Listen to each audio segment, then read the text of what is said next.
Welcome, Internet, to another episode of the Play Some Video Games podcast.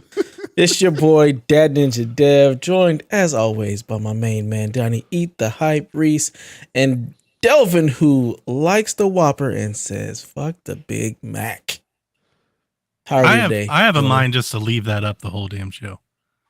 I mean, he's not wrong.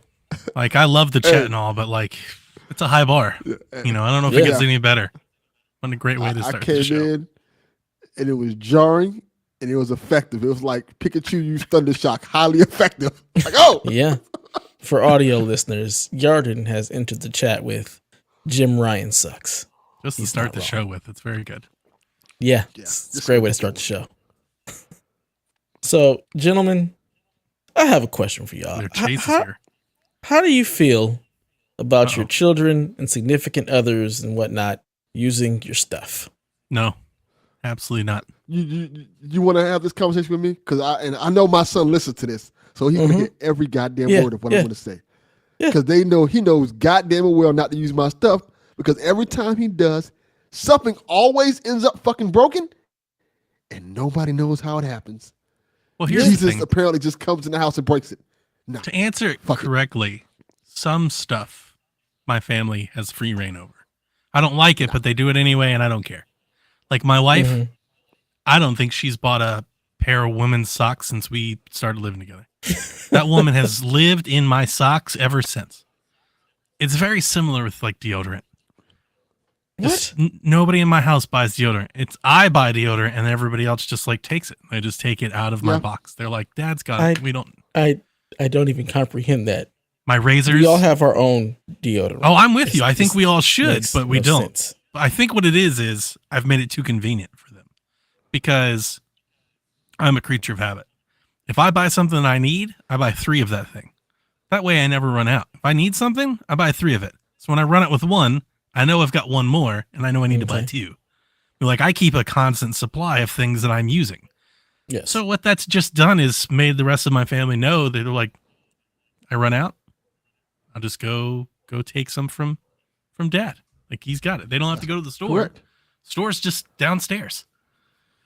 That is. It's my family's you cheap. You are the store. Yeah, my family's cheap. My wife is super cheap. It drives me nuts. I tell her all the time, I'll be like, hey, hon, we're out of butter.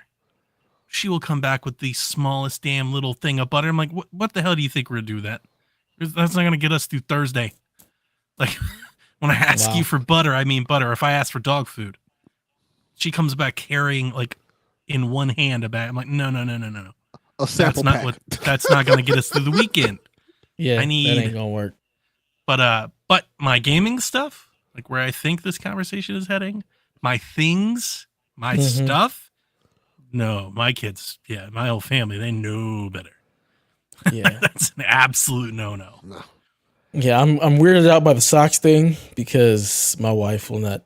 She hates socks, first and foremost. Well, then I don't think that it matters to you if she hates socks. But she would never wear my socks, even if like she needed socks. She wouldn't ever take mine. And we use very different deodorant, like me, my wife, and my daughter. Yeah. So that's now my daughter. That's shocking. My daughter likes buying women's fragrance stuff, but my wife will just use my deodorant. Wow. But the socks thing is real. I don't think she's had socks in forever. That's hilarious.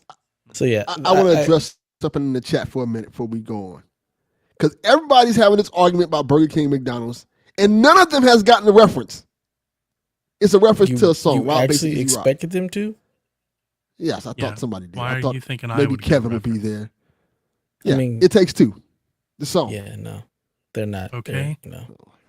Yeah. Sorry, Delvin. It's the wrong chat. Or you just guys. Yeah. It's a combination of it's the wrong chat and we're old. Yes. I need to use this reference at the senior citizens home. That's what it is. Basically. But yeah, I preface all that with Burger King is headquarters in Miami.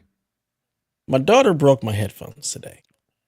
And you know what? It's not even so much about the fact that she busted my ear cap and I have to now use duct tape to hold them together.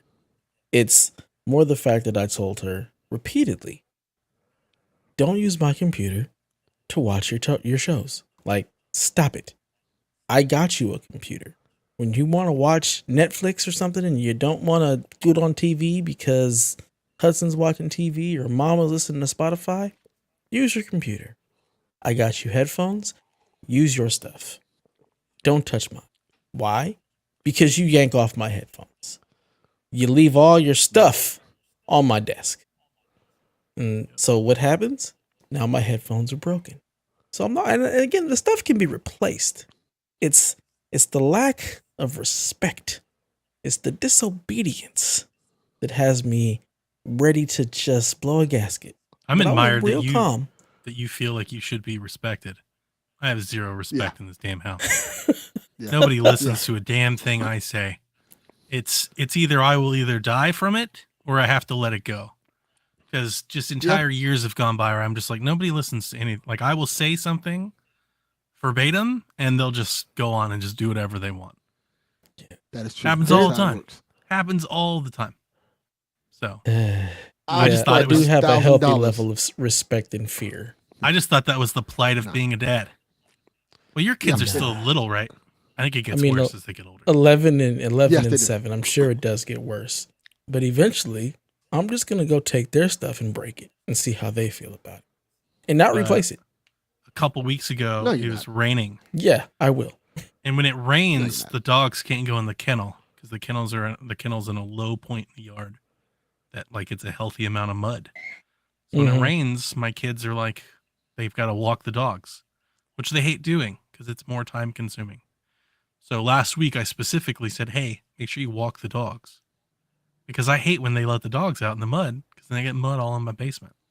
Yeah. And my kids just let them out anyway. And when I was like, I told you not to do that. And they're like, we'll just mop. That was their solution. Their solution wasn't to listen to me at all. That didn't cross their mind. Like, it's fine. We're not going to do any of that. Their solution was like, we'll just clean up the mud and then it's fine. Yeah, they'd have been outside in the kennel. You can go sit in the kennel in the mud. So, yeah, like I said, I gave up on it a long time ago. Just, Chase is going ham on this deal. Like, Chase, I'm glad you're here. If like you could join the show, but we're gonna get to that, but we don't get to that until the news. Like it's gonna be a minute. A while off. It's gonna be a while.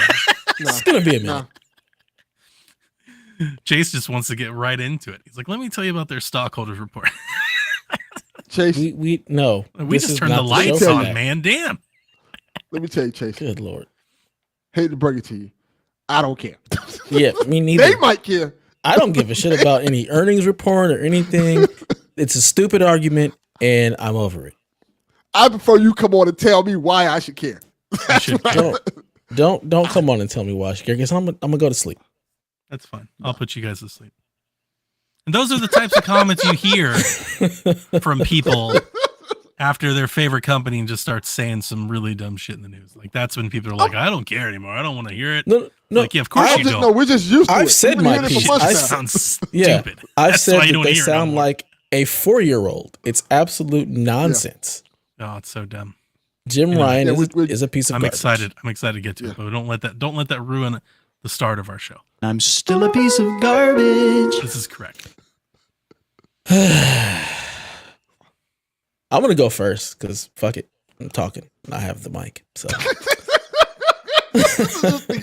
Grumpy old man podcast. Just come on here and complain about I'm shit. Surprised these fucking kids. You duct tape the headphones. You have so many headphones. Why don't you just No, use I don't. Pair? I don't have so many headphones. No, These are my only headphones. Before. You've got headphones for music, headphones for gaming. We've talked about this. Yeah. No, I have like earbuds for music from my phone. So just use those tonight. No, because then trying to set it up Bluetooth and that doesn't work. It just doesn't. He's right. He's right. Mm-mm. He's correct.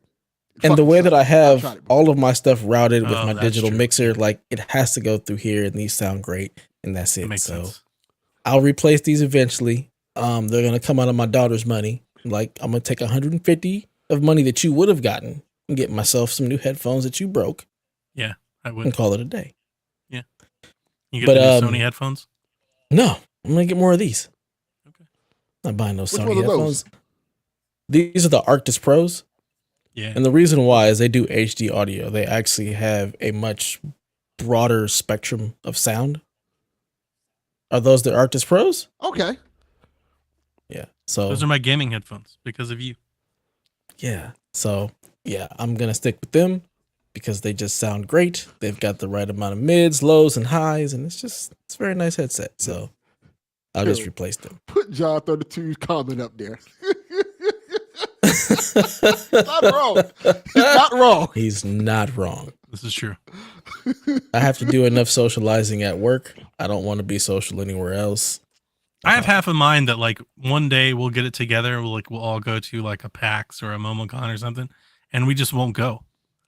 Yeah, no. Like we'll just all show up. We'll get the house together, start playing some games. We're like, hey, you want to go check that out? I'm like, I'm good. Nah. I've been saying that for the I'm longest. good here. Let's order some food and let's chill. Yeah. Yeah, I I've think been saying we should do that for the longest. You don't need to go nowhere. We can just sit right here. Mm-hmm. My wife says I do that all the time. My wife, she says every vacation we're on, I'm ready to go home. She's like, you have about 3 days. She's like, any vacation we go anywhere, you're good for about 3 days. And she's about 3 days, you're like, we could go home early. we could bypass the traffic. Yeah. I am the same way unless it's a cruise. But even then, like at 3 days, I'm like, all right, I've had my fill. I miss my stuff. Yeah. I want to sit in my chair and play my video games. I want to just be at home. Mm-hmm. I love it here. Yeah. So that's how my day has started. Let's talk about some video games that I've been playing. There's only one game that I've been playing, and it's Destiny 2 Lightfall. And There's it's a only mixed one game bag. for you. It's only one game for me. Yeah. It's a very mixed bag. The gameplay is great, but I mean that's almost a given for Destiny. Destiny's gameplay loop, Just the same gameplay. it's very, very nice. The new stuff that they've added, the new mechanics, the new subclass, all of that stuff is really fun. It takes a while to unlock. You have to go through the entire campaign before you completely unlock it. But once you unlock it, it changes. It's a game changer in terms of what you can do in the game and how you can do some of the events, some of the in-game stuff. Because there's a lot of in-game stuff that you end up going through, a lot of post-game missions or post-campaign missions leading into the raid and stuff like that. So this new subclass is really cool. You can do a lot of build crafting and a lot of stuff there with it. So that has been a lot of fun. I'm digging the new subclass. I'm digging all the extra post-campaign stuff. But the campaign itself is very interesting, very polarizing. We're supposed to be, you'd think, in year 9, answering questions, getting to the end of the story. But instead, it has opened up a bunch more questions, and it's like, okay, what in the hell is going on? So instead of answering any questions about who the witness is, what the darkness is, what's going on, it just opened up a bunch of other questions because there's this whole thing called the Veil that we're chasing for like the entire campaign, and we're all like, what the hell is the Veil? They never explain that. And then the witness just disappears into a portal, whereabouts unknown. And so you're just left like, what the hell happened? So yeah, I'm enjoying the game. I'm curious as to where the hell it's all going to go. But the campaign just, especially after last year's campaign, The Witch Queen, being so good, this one just kind of fell flat. And yes, that was really, really funny that they were both looking down, checking their phones while I was talking Destiny, which is why I typically don't talk Destiny. I wasn't checking my phone. I was questioning life. Okay. I was checking something, but I was wasn't checking questioning my life. phone, man. Yeah, either way. But this I was is making sure my save was saved and everything before I put my Switch away. So I was listening. Yeah. But yeah, it was fun. I enjoyed the campaign. I don't think Delvin was, but I was. I got it. The Veil, I was the listening. Witness. I was listening. Just didn't care. I was listening like every word he said. But I'm having a good time, and I can't Having a wait to good get time. back and keep playing because I still love Destiny. It's just a good time. That's all that matters. Yep. So that's been my week. I have broken things. I'm playing a broken game, and it just keeps going. Sean, you ain't wrong. Yeah. I miss Sean. Yeah, I do too. Aww. Sean, you need to come hop on the show at some point with us. You rat bastard. Yeah. Yeah. Delvin, what the hell We you need been more doing? people insulting me on this show. It's true. I was gonna say something. I'm not gonna say what I was gonna say. That's everybody saying on that. the show. Every guest we've ever had. Yeah. I love All how of it's a like piece of almost shit. it's natural. Like when Yeah, they they just enter come the on, like- when they enter the show, They they're just- like, "Hey, Delv, it's nice to meet you." So your life sucks, right? Like they Yeah. feel it. They feel it in the air. Automatically. They just grasp onto it. Yeah. Hey, Delvin, fuck you. Like, God They're like- damn, do we know each other yet? They're like, Did you this at is least what say we do hi? here. I get it. I like that. It must mean we're very welcoming. We're very inviting. They just Yes. get in and just, Yeah. grab a bat, Yes. get to work.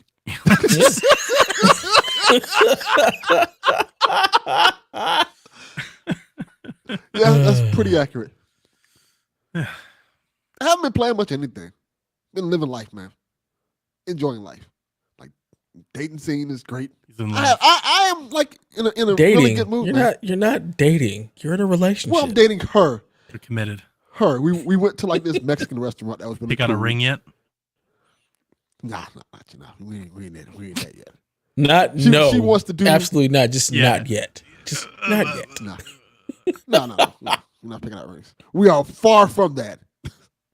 So tell me Yeah. about this Mexican restaurant. I'd like to hear your It's really- description of it.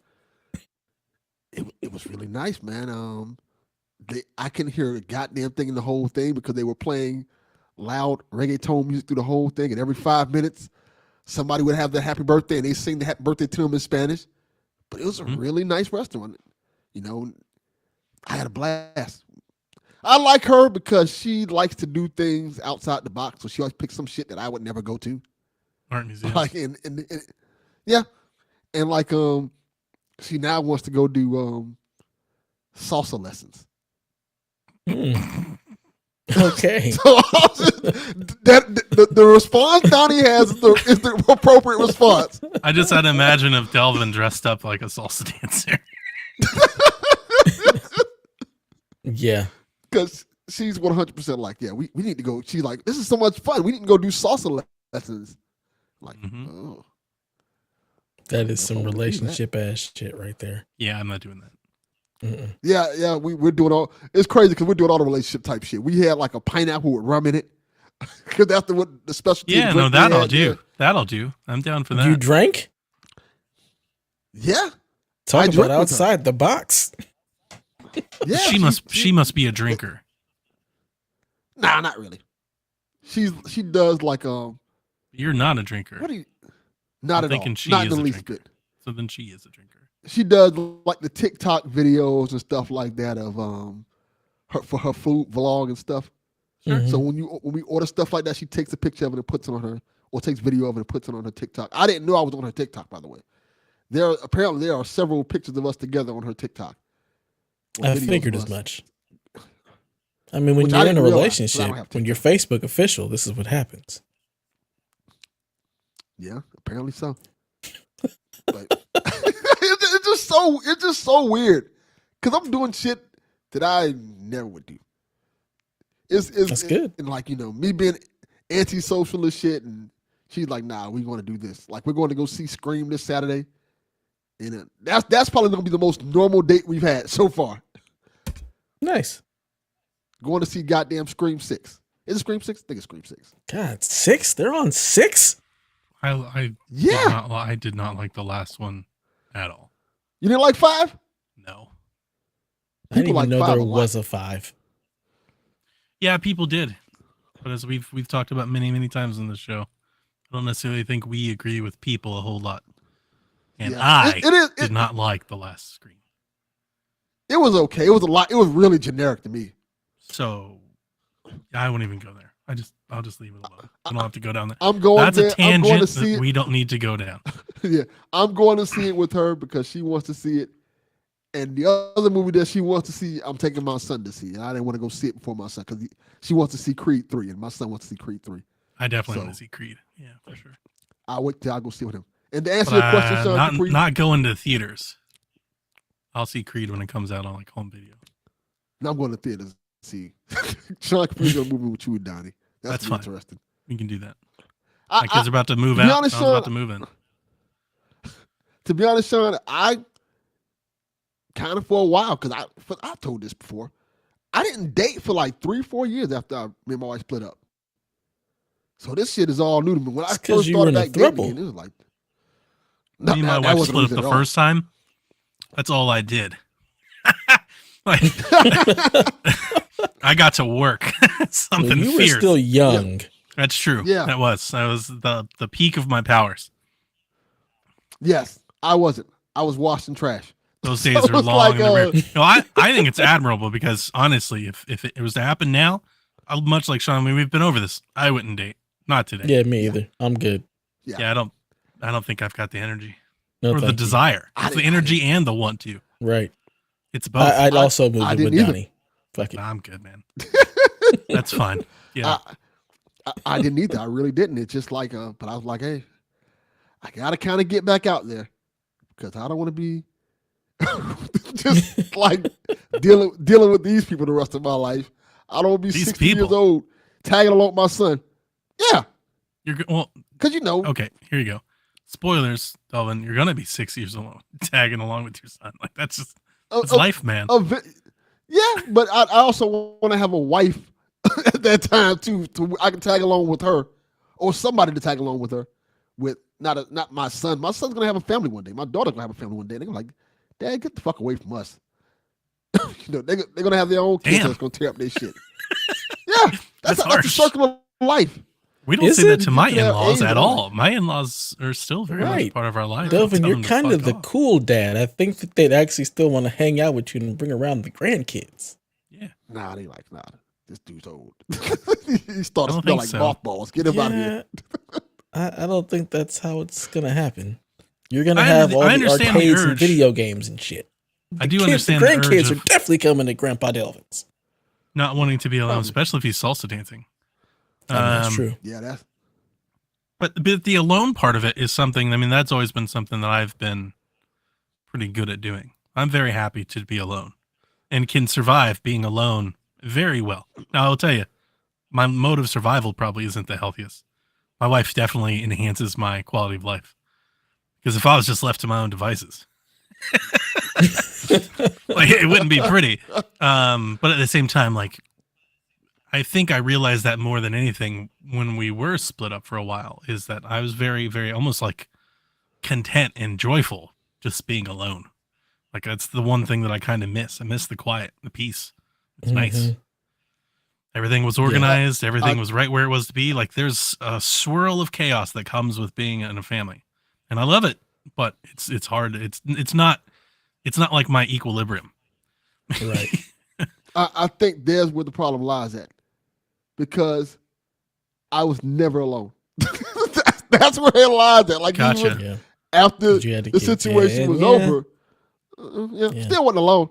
So now it's like, you get used to that. If I'm not gonna be alone, let me not be alone with someone else and do my thing. Yeah, that makes sense. But yeah, it's been great. I can't complain. I'm having a blast. I feel like I'm in high school again almost. You're going to salsa dancing. Going to salsa dancing, your Mexican restaurants, you're drinking rum. You got to send us photos. We need you're out there touching grass. We need TikToks of salsa dancing. I'll put photos in the Discord. Okay, when we take the lesson, I'll put TikToks in there. She wants to do a whole bunch of stuff. She's very energetic and outgoing, and she wants to do a whole bunch of stuff for me. And she's like very affectionate. So I'm like, yeah. It's already too much. I'm exhausted from hearing you tell me about it. Like, we could never double date. Your girl would be like, let's do that. Like, would you sit down? You know what? You legit all right. It's like, let's go do this. Like, no. Why am I doing this? My feet hurt. Yeah. Can't lie. I can't lie. When you got a fine girl telling you let's go do something, it changes your opinion real quick. Like, all right, guess I'm doing this. But it's fun. I'm having a blast. That's good. I'm glad. I'm very glad. Very nice. That's awesome. I'm almost caught up on The Last of Us, so that's a good thing. Oh, nice. So you're I'm one almost caught episode up. So you behind didn't watch the last episode? I didn't watch that episode yet. Yeah. I heard it's good. Dev, did you? Yeah, I haven't seen it either. I haven't even finished 7. I got like halfway through it. Folks are running out of steam. I finished 7. 7 was good. I enjoyed 7. It's been busy. Well, since you didn't watch it, we're not going to talk about it. I'll just say that I thought the last episode was okay. Wasn't my favorite in the bunch. It wasn't terrible, but it was all right. Just okay. My only real lasting impression is I definitely think it's one of those things from the game. It just felt there's a lot like shoved into one episode. It felt like it was moving, and there's a lot packed in there. Yeah. They took a lot of game and a lot of story and a lot of elements, and they just kind of shoved it into like 1 hour. And I was like, I felt like it could have been 2 or 3 episodes, but they just kind of shoved it all in there. I'm glad you said that, because when I was reading that, the season's almost over. I'm like, is there enough time to like wrap this season up properly? Because it doesn't feel like it is. But they make time with this episode. Like they got from A to B quickly. Like they really it really felt like they were just kind of skimming over. Not like all the plots or like all the beats are there, but it's I don't know the better word for it. The development, the little moments, like the things that really brought that section of the game out for me. In the game, again, comparing the game. I think if you're just watching the TV show, you never played the game, wouldn't notice, wouldn't care. But comparing it against the game, which I can't help but do, I just felt it was a little rushed. The season's 9 episodes, right? No idea. It's 10, isn't it? Everybody keeps 10? asking me that, and I no clue. I just keep watching it until it's over. Yeah, I thought it was 10 episodes. No idea. I just keep showing up every Sunday until we reach the end. Until it's just not there anymore. Yeah. But it was good. That I mean, they will get be the end. It's like mission accomplished. Like the mission of that episode was done. Like they got through it. I think I like David in the game more. I'm just going to be really partial to the game. And I don't think there's anything that can, I don't know if there's anything that can take that away from me. I'm probably just going to have that bias. Yeah, that makes sense. Yeah, just I'm not going to be, but I think David's character I liked it better in the game than the TV show. It's 9. It's only 9 9 episodes. Yeah. Oh, So is the next one the last one? The next one's the last one. Okay, wow, that's going to be a lot to put in the last 2. Yeah, that's what I was thinking. That doesn't feel right. But I actually think you can get to the last one pretty quick because it's just a TV show. Like you can get to the main point of that probably in like the 15 minutes. So they probably got a good 45-minute runway to like do the ending, which should be okay. Oh, Sean says it's not even 60 minutes. I don't know. Maybe it'll. The last episode's not even 60 minutes. I think that's what he's saying. Yeah. Finale on Sunday. But I liked it. It was okay. I said it was okay. Not great, but okay. We'll see how they stick the landing. Yeah. Well, we'll see. Did you play any games at all, Delvin, or just life outside? Just Forspoken. Salsa. That's the only thing I played. And the more I play it, the more I enjoy it, honestly speaking. I learned on PSXP that the developer of that game was shut down. They were. I thought they were just enveloped into. That's what shut down means. That's another word for shut down. Have you seen Office Space? When I hear shut down, I think like we're closing the doors. You no longer exist. You don't have a job anymore. They don't exist. I'm sure what that means when you take on other people. I'm sure several jobs will be lost at some point in the process. Not all of them. I mean, you're right to say that. They're not just firing everybody, but I also think if you ran a company like that and you wanted better PR in the current environment, you would do exactly what they're doing. You wouldn't be like, we're firing them all. You would be like, we are bringing them, making them a part of the team. It's like, no, you're getting rid of half of them, aren't you? Donnie's right. That's exactly how that goes. That's what they're doing. But I didn't know about it because obviously I'm not reading Square Enix news and stuff like that. I didn't know about that until PSXP, which I enjoyed. Glad you enjoyed it. That was a good show, Delvin. Thank you. Except for give us your best PlayStation Playmaker Oh, that caused some disturbance in the Discord. I had fun in the Discord. It was a blast. Oh my God, you came up with some great picks. I was cutting my excellent grass. picks. I was listening to your episode, cutting my grass, and while I was cutting my grass, I was like, I'm gonna have so much fun with this. I was just brainstorming ideas. What I wanted was like an AEW, like I'm Elite kind of thing, but I couldn't find like a Playmakers logo. Like an actual, like they don't seem to have branding for this program. It's just like a blog post. Yeah. A blog post where they just, and it's not even like a, it's like a PR release. There's not like a, that's why I was saying it feels cloud chaser. It's literally a PR release telling you how great this person is and why they are supporting PlayStation. But if you didn't listen, Dev, it was quite entertaining. Delvin was like, so who could be the next playmaker? Like they got LeBron. Like who could be next? Like it's got to be like LeBron.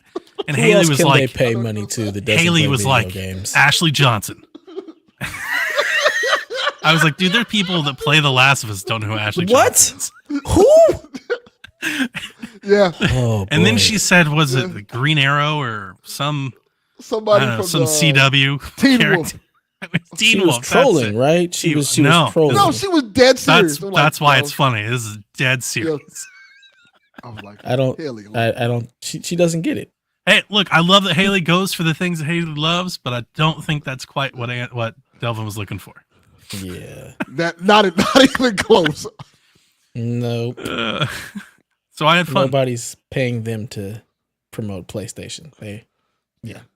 Wow. I think Ashley does it enough. Exactly. And how's that going? I still don't think most people know who she is. No, not at all. Yeah. Or if they know her from a show and don't realize she's the voice. Ellie. Yes. Yeah. They don't realize. Oh, that's a Critical Role girl. Exactly. Or growing pains.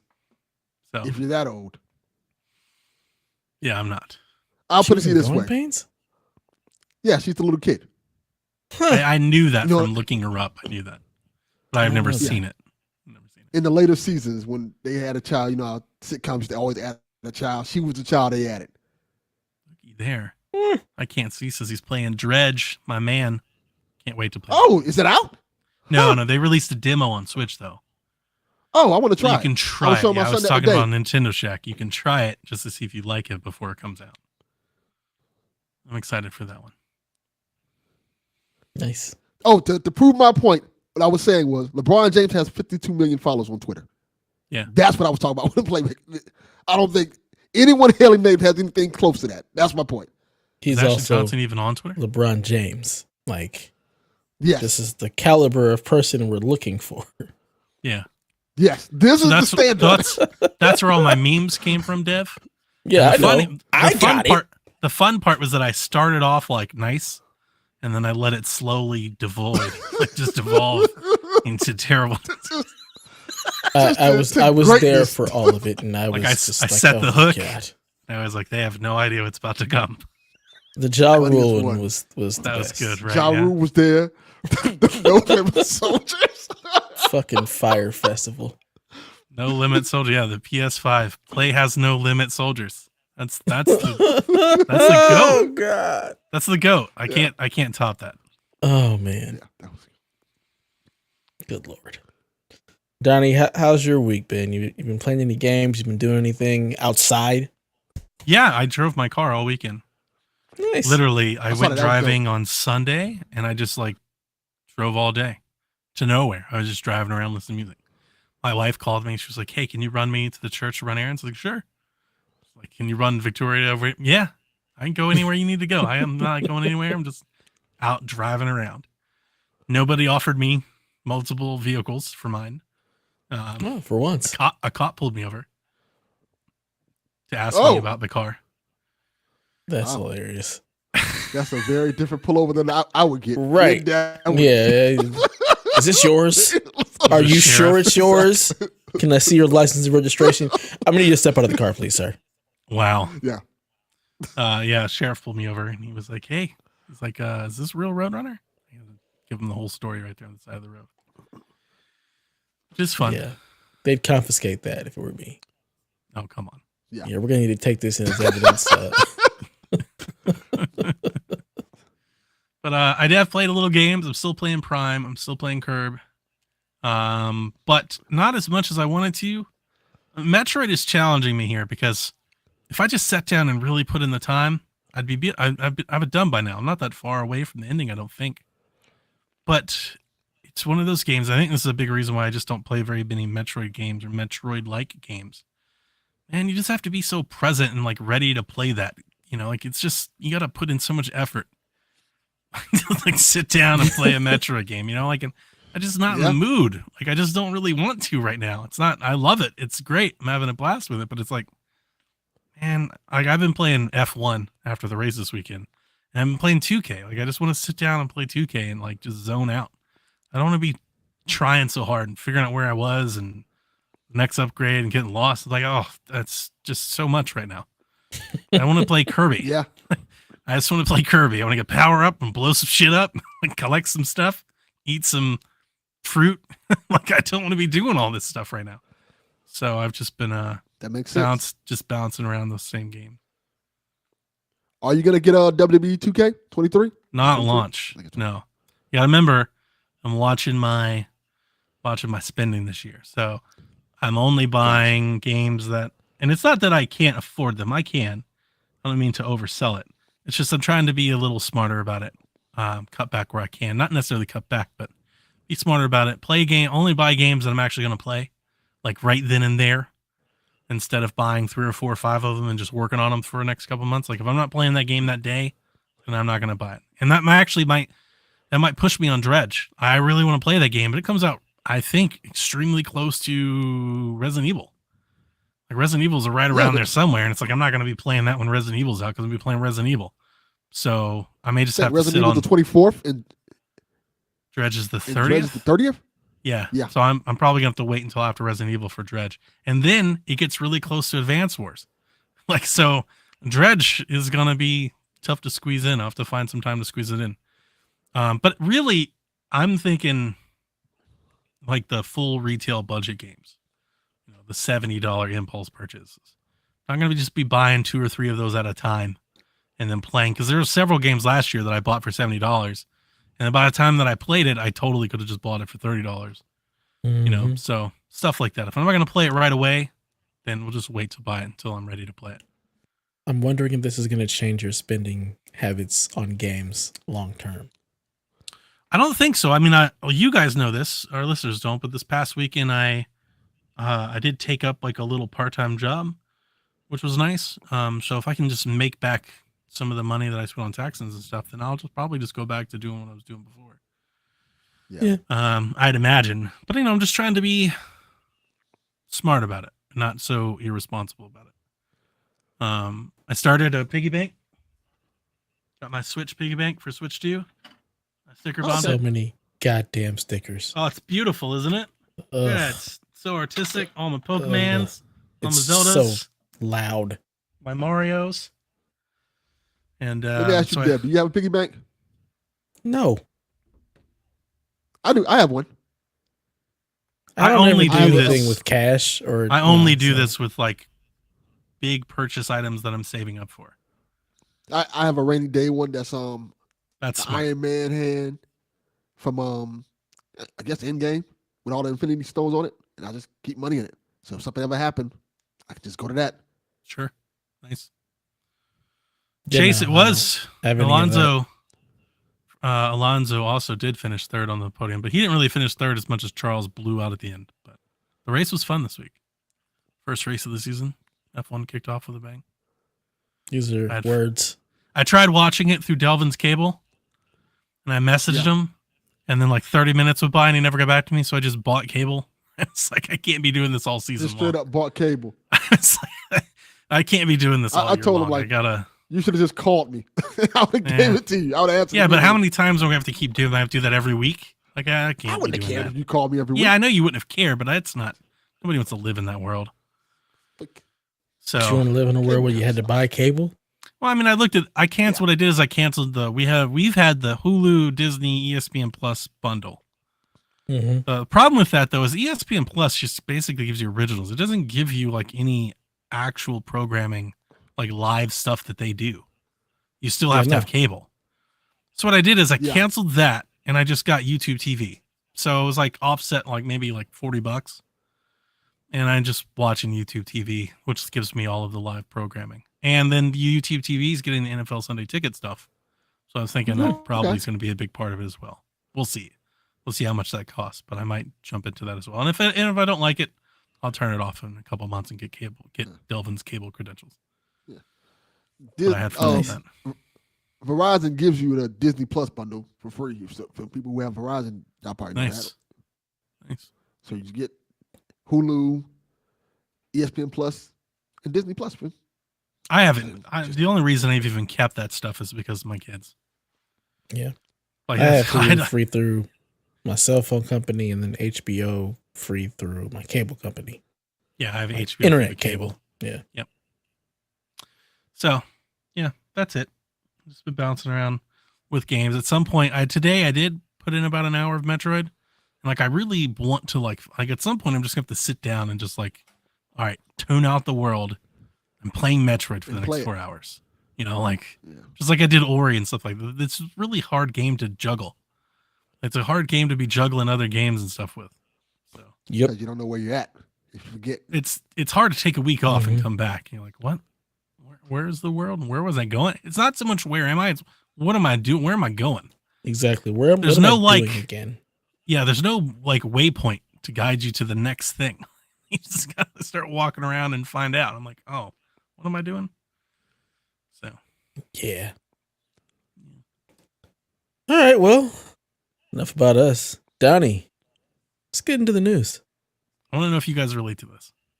A growing trend that finds more and more adults buying toys. Anybody else like grew up poor, so when you became an adult and you finally started making money, you start buying all the things you couldn't have in your childhood. So now your fridge full of stuff like Kool-Aid jammers and Capri Suns and Hot Pockets and fucking toaster strudels and all that kind of shit, bro. I went and bought a hoverboard the first time I got some money, and I was like, dang, bro, I always wanted one of these. I got a ripstick right now because I always wanted one for Christmas and I never got one. So I be ripping that bit though.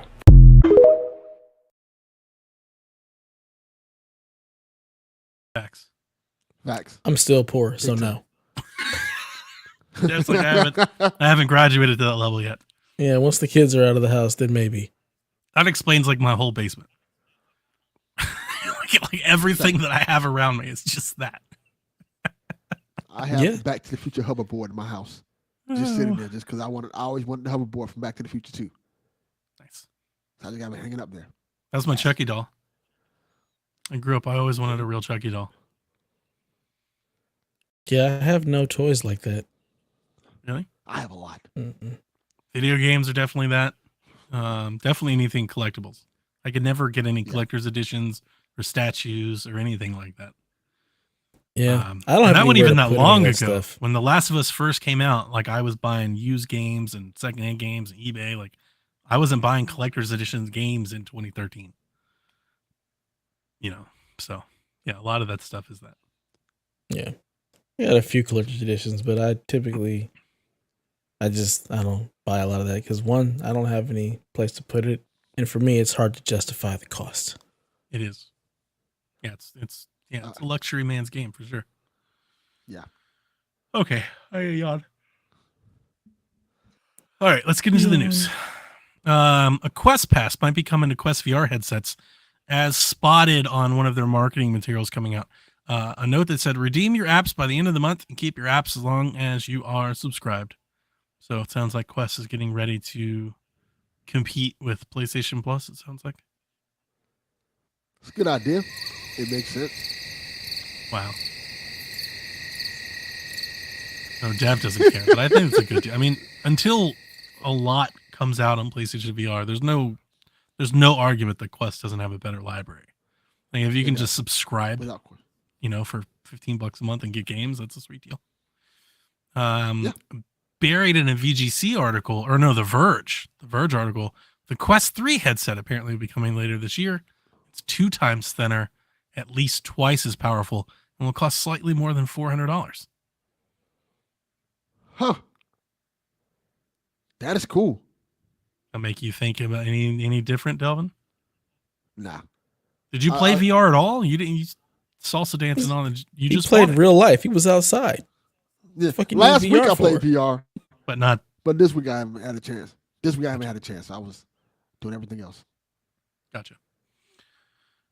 Game Pass, Guilty Gear Strive is out now. Dead Space 2 and 3 back compat is out tomorrow, along with Valheim and Civ 6 on the 16th, and Ni no Kuni 2 on the 21st.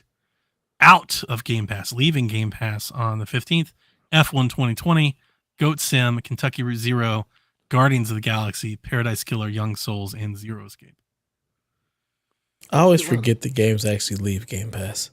Yeah, they rotate it depends. Some game, like GTA was on there for like a month. That was weird. It was like, you can play GTA 5 on Game Pass, and then like 8 weeks later, it's like, and it's gone. But a lot of games come in, and they seem to come in for like 6 months to a year. Some games stay in there forever. They just stay in there a really long time, but yeah, they do leave. I'm probably not going to replay it because I don't have time. Can't be losing my soul to it again, but I said on the show before, and I'll stand for it again, man. Valheim is awesome. That's a sweet game. I think it's exciting. It's coming to console. I would like to hear more people play it. So, staying on the Xbox side. Go ahead. Before you go on it, if you want a great RPG, Ni no Kuni 2 is really good. Is it? It's not as good as the first one, but it's really good. It's a really good kind of classic style RPG. Wrath of the White Witch or something, art. Right? It's really, that's the first one. The second one is called Revenant Kingdom. It's really good. I enjoyed it a lot. I beat it. Yeah. Were those on PS3? Ni no Kuni 1 was on PS3. Okay. Ni no Kuni 2 was on PS4. Yeah, they remastered it. They remastered it. Halo Infinite Season 3 is out now. Features 3 new maps, 2 arena maps, Chasm and Cliffhanger, and 1 big team battle map, Oasis. Also included is an Escalation Slayer mode featuring 11 levels of weapons. As I understand it, this is like where you start small and you work your way up. Yeah, gun game. And then there's a huge blog post on Xbox Wire that has like new weapons, new armors. There's like, they even talk, there's like 2 paragraphs about the story. How you're following some Spartan whose AI is bad. I don't know. You guys, yeah. I wanted to mention it. It does seem like a good update, which I wanted to shout out. And it seems like there's over the last few updates that came out where there was like, is this even an update? Like, this seems like a positive update. But none of us play Halo, so I don't know. No, not at all. The big news coming out today is the Starfield has been delayed to September. And an announcement that the Starfield Direct will follow the Xbox Showcase Sunday, June 11th. So they'll have the Xbox Showcase, and then directly after that, there will be a developer direct completely focused on Starfield. I mean, we talked about this in the chat earlier. I don't know. Like, I want to say this is like, like yawn. This game is coming out when we all expected it to. Basically. That's like, pretty much. Like, I understand if somebody out there was upset, was it Jez said it was coming out in June. Like, it's not. I never thought it was, personally. Yeah.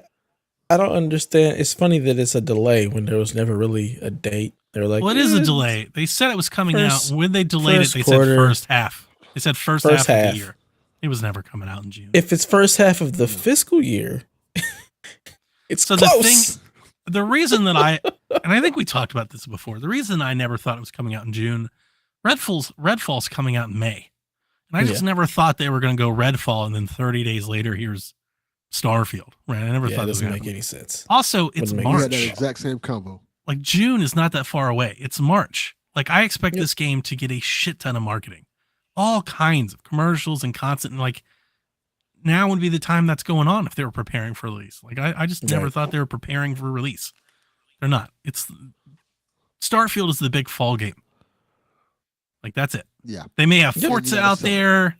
People that are hoping for Hellblade, I think, are going to be disappointed, but who knows? Maybe that shows up. But Starfield is a big game for the fall. That's their big game. And it's out in September, which is when we thought was all going to be out. And to be quite frank, when we saw it the first time, like, yeah, delay it. Delay it again if you have to. Yes. I said it the first time we saw it. It did not look great, right? It didn't look finished, polished, like first party platform inducing game. which is what it needs to be. It needs to be that. That's the standard. It can't be a Bethesda game. It needs to. It can be a Bethesda game, but it needs to be very good. Because what we saw was the Bethesda game that could have come out right now. Yeah, it could have. It wouldn't have been well, but it needs to be. Yeah, was it Garrett was like, it can't be Cyberpunk. Like Cyberpunk, that's such below the bar where it can't be Halo Infinite. It's gonna be better than that. And I'd say that as somebody, I played Halo Infinite for 20 hours and I had a fun time. It can't be that though. It's got to be better than that. It's got to be better than that. Like you can't be trotting the games out there like that. It can't be Fallout 76. It can't be that. So Could be. I don't think it's going to be. I hope not. It needs to hit. It needs I hope it does for Garrett. It needs to hit. That's the point that we're all. That it needs to hit. They can't afford for it not to. What happens if it doesn't? What happens if it comes out and it's just trash? Okay, I'll tell you. Here's what happens if it comes out and it's bad. And bad. I don't think it'll be bad. I think at worst it'll be mediocre. But if it comes out and it's mediocre, here's what happens. It completely reinforces Xbox's growing reputation of not being able to deliver premium game experiences as well as timely releases. Both of those platforms take a substantial hit that will take several games to dig out of. Like that's why I keep saying it can't. It just can't. It can't release like it's got to be better than that. And here's the thing. I think it will be. This is still Bethesda we're talking about. This is one of the best video game publishers in the world. They've delayed it. It comes out and people twice. just don't like it. That's okay. So things can be divisive and still be good. That's okay. I think Deathloop was like that. Right? Deathloop was really divisive. Correct, A lot of people love Deathloop. Like Game of the Year. A lot of people hated Deathloop too. But like it can be like that. That's fine. It just can't be mediocre. It's got to be better than that. It can't be a 7. It can't be plagued with problems. It can't be Saints Row. It's got to be better than that. Mm. You know, like that's just the legacy that it What has if it's on it. No Man's Sky. No Man's Sky now? I think that'd be okay. No. No Man's It's Sky. not going to be that. It's not going to be that. Oh, that would be a Game's been disaster. this game's been in the works for too long. It's not going to be that. I almost want to see it bad fail. if it was No Man's Sky. Just to The see what sad part. happens. The sad part is like, I mean, I keep wanting to say it. Like Redfall looks excellent, It and does. I think Redfall could come out and be excellent, and people will still just be like, "Yeah, but Starfield needs a hit." Like nobody cares. Like, Nobody cares about Nobody Redfall. cares. Redfall can come out and be a 10 across the and board, nobody will care. and nobody's gonna care. That's what it feels like. That's what it feels like, and that hurts my soul. But that's just that's the air that Starfield's existing in. It's that game. So for better or worse, it's got to be that game. That's the bar. So deliver. Time is delivered. Time for waiting is over. It's 2023 now. It's too long. So time to start delivering. We got a PS5 OS update. This is the same thing that went into beta a couple months ago, but now it's out for everybody. So today you can officially integrate with Discord. You can say, "Hey, PlayStation," to your PlayStation and capture game clips. That just makes me think of Navi from Zelda. And then 1440p support has been expanded with VRR and a lot of other bells and whistles. So the really weird thing about the VRR is it requires HDMI 2.1 for 1440p. For 1440, that is weird. 1440p monitors don't have HDMI 2.1 because they don't need it. So I don't understand how that's supposed to work. In the blog post, it said that that a lot of new monitors have been added for support of this thing. I'm wondering, do you think it works on the PlayStation with 2.1, even if your monitor doesn't have 2.1? Do you think maybe it's like a bandwidth that they need? Even if your monitor doesn't support 2.1, like they need you to use the cable? Could be that. Could be. Doesn't explicitly say that. It just says HDMI 2.1, so I don't know. I'm thinking maybe they need you to use the cable. Maybe they're just like taking advantage of better speeds to do both. I don't know. I mean, it wouldn't matter because if you have a faster cable, but the input can't take that much, it doesn't make a difference. Yeah, you're right. I don't know. It was very weird when I read it. I'm like, that doesn't make any sense. But okay. Maybe we'll find out. Somebody will tell us. Yeah. I'm glad somebody else see it. Hey, listen, that's all I saw. And so you could say, "Hey, PlayStation." It was just like Navi. Yeah. Like people yelled about Navi for years, and now PlayStation's like, you can scream at your TV. It's great. No. Okay. In a fun bit of comedy today, Sony has responded to the CMA's recent findings with a couple claims. The first being that Microsoft's offer to include Call of Duty on PlayStation Plus, according to PlayStation, is unviable. Which reads as, we don't want to pay that bill. Like, we can't afford it. That's how that reads to me. Does that read to you separately, differently? No. Yeah, it sounds like they thought they were going to get a discount to include it in Plus. She's like, no, that's not how that works. You can include it on Plus for whatever the cost is per title per gamer on Plus. Like, if that's the downside of being the market leader. I've been saying this for years. This is the benefit of having Game Pass. They don't have to pay the full market price to put a game into Game Pass. That's the beauty of Game Pass, is that they're not in first place. They're in second place. So when they go to Final Fantasy or, Far Cry or Assassin's Creed and they go, hey, I'm going to put your game in Game Pass, they don't have to pay them for 80 million copies sold. They ain't got to pay them for 20 million copies sold because that's only the copies Xbox is going to sell because they're not the leader. Mm-hmm. That's the problem when you're PlayStation and you're going to subscription service. That's why I've been saying for years now that Game Pass has weaponized Microsoft's market positions, turned into a strength. Because now if you're PlayStation, you're like, well, we want Call of Duty and PlayStation Plus. Like, okay, how many gamers do you have that play PlayStation? Like, how many Call of Duty gamers do you guys have? You keep talking about 60 million? Yeah, we're going to need $40 for 60 million players for you to put it in PlayStation Plus. And PlayStation's like, hell no, we're not going to do that. I'm like, well, that's how the business works. We'll have it. That's how business works. We'll let you put it in Plus for the same fee that you probably give to other, games on Plus. Yep. Well, how much is Deathloop on Plus? How much did you give? Like, we'll take that for everybody that's going to play Call of Duty. And PlayStation's like, oof. So yeah, I bet it is unviable. But obviously, what's stealing the headlines is the suggestion that Sony made, claiming that Microsoft could include bugs or broken features on the PlayStation version of Call of Duty to incentivize Xbox purchases. And I just took this from article copy and paste. This is Sony's view on how Microsoft could withhold access to existing or future Call of Duty games to, quote, this is sourced from the article, impair PlayStation's competitiveness. I'm still a piece of garbage. Yeah. I bowed out of this one today, to be honest with you. Like, we posted it. I said what it is, but I'm tired. I'll say my piece. I don't think Sony believes this. I don't think this is actually over there in the building. I don't think Jim's like, they're going to brew in Call of Duty for it. They're not believing it.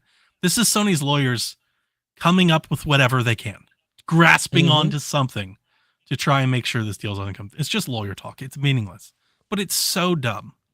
It's so stupid. It treats people like they're so ignorant that it's borderline offensive. It's very sad to see them come to this is it. To me, it reeks of desperation. Microsoft has bent over backwards to try and compromise and alleviate on everybody's concerns, to the point now that PlayStation's defense is sabotage. Yeah, it's awful. It is absolutely awful. It's petty. It's stupid. It's exhausting at this point. It is. So, yeah, that's fun. Grow up, Sony. Grow the fuck up. In their article, it says that they would release a patch post-launch that breaks the final level of the game. They're like, what if they do this? And you know what went through my head when I first read it was how terrible it's going to be if any Call of Duty game has a bug for the next 10 years. What they've just done is they've inserted this into the echo chamber. That now when Call of Duty has a bug, people are going to be like, Xbox is doing this. Xbox ruining Call of Duty for us. It's their fault. They're going to take it that way. Why would they intentionally ruin a game that makes so much money for them, especially the PlayStation version? Because if it's in Game Pass, they're not making any money off that. So the incentive in all seriousness, to putting make Call of the Duty game in Game Pass, they're losing money on it. Right. the incentive would be to make the game as great as possible on all the other consoles because that's where you're going to make the money back. At least sell double copies. Yeah. At the very least, do both. Oh my god, it's really bad. It's really bad. The thing that is bothersome to me is this is almost indefensible in my eyes. I don't know, maybe in other eyes it's not, but it's like I want to scream sometimes. Like, you can love PlayStation in every game they have and all of that. You don't have to like support this argument, these stances that they're making. Yeah, you don't have to be on their team in the courtroom too to prove, your loyalty or your love for their products. Likewise, it works the opposite way too. You don't have to want Call of Duty or Xbox to buy Activision if you like Xbox. You don't have to do that either. You don't have to, like, I've said this before, like, we don't create console wars. They do, right? They just enlist us into it with these products and things that we love. And we're seeing it on full display. These statements that have come out the last few weeks read like a fanboy argument on a Reset Era. Like, this is absurd. This is where console wars come from. It's utterly ridiculous. Yeah. It doesn't come from gamers in their basement like, the world would have you believe. This is where it comes from. Sad part is it's like you can fanboy all you want. It's not going to get you anything. Just shut up. Yeah. I mean, I like to think the way that I feel about it is I like to feel like that's the only thing that I can do. I shoot straight on how I feel about everything. So everything I've said about this is because this is how I feel, not because I like Xbox or don't like PlayStation. Contrary to belief, I have a lot of love for PlayStation. If they made more of the things I like, I'd definitely have one. But it's stuff like this that taints that hurts that for me. Like, it's stuff like this where I'm like, you know what? Just fucking forget about it. I'll just play on PC, guys. This is ridiculous. It's a bit much. Okay. Moving on. WWE 2K23 has revealed their season pass featuring 24 wrestlers.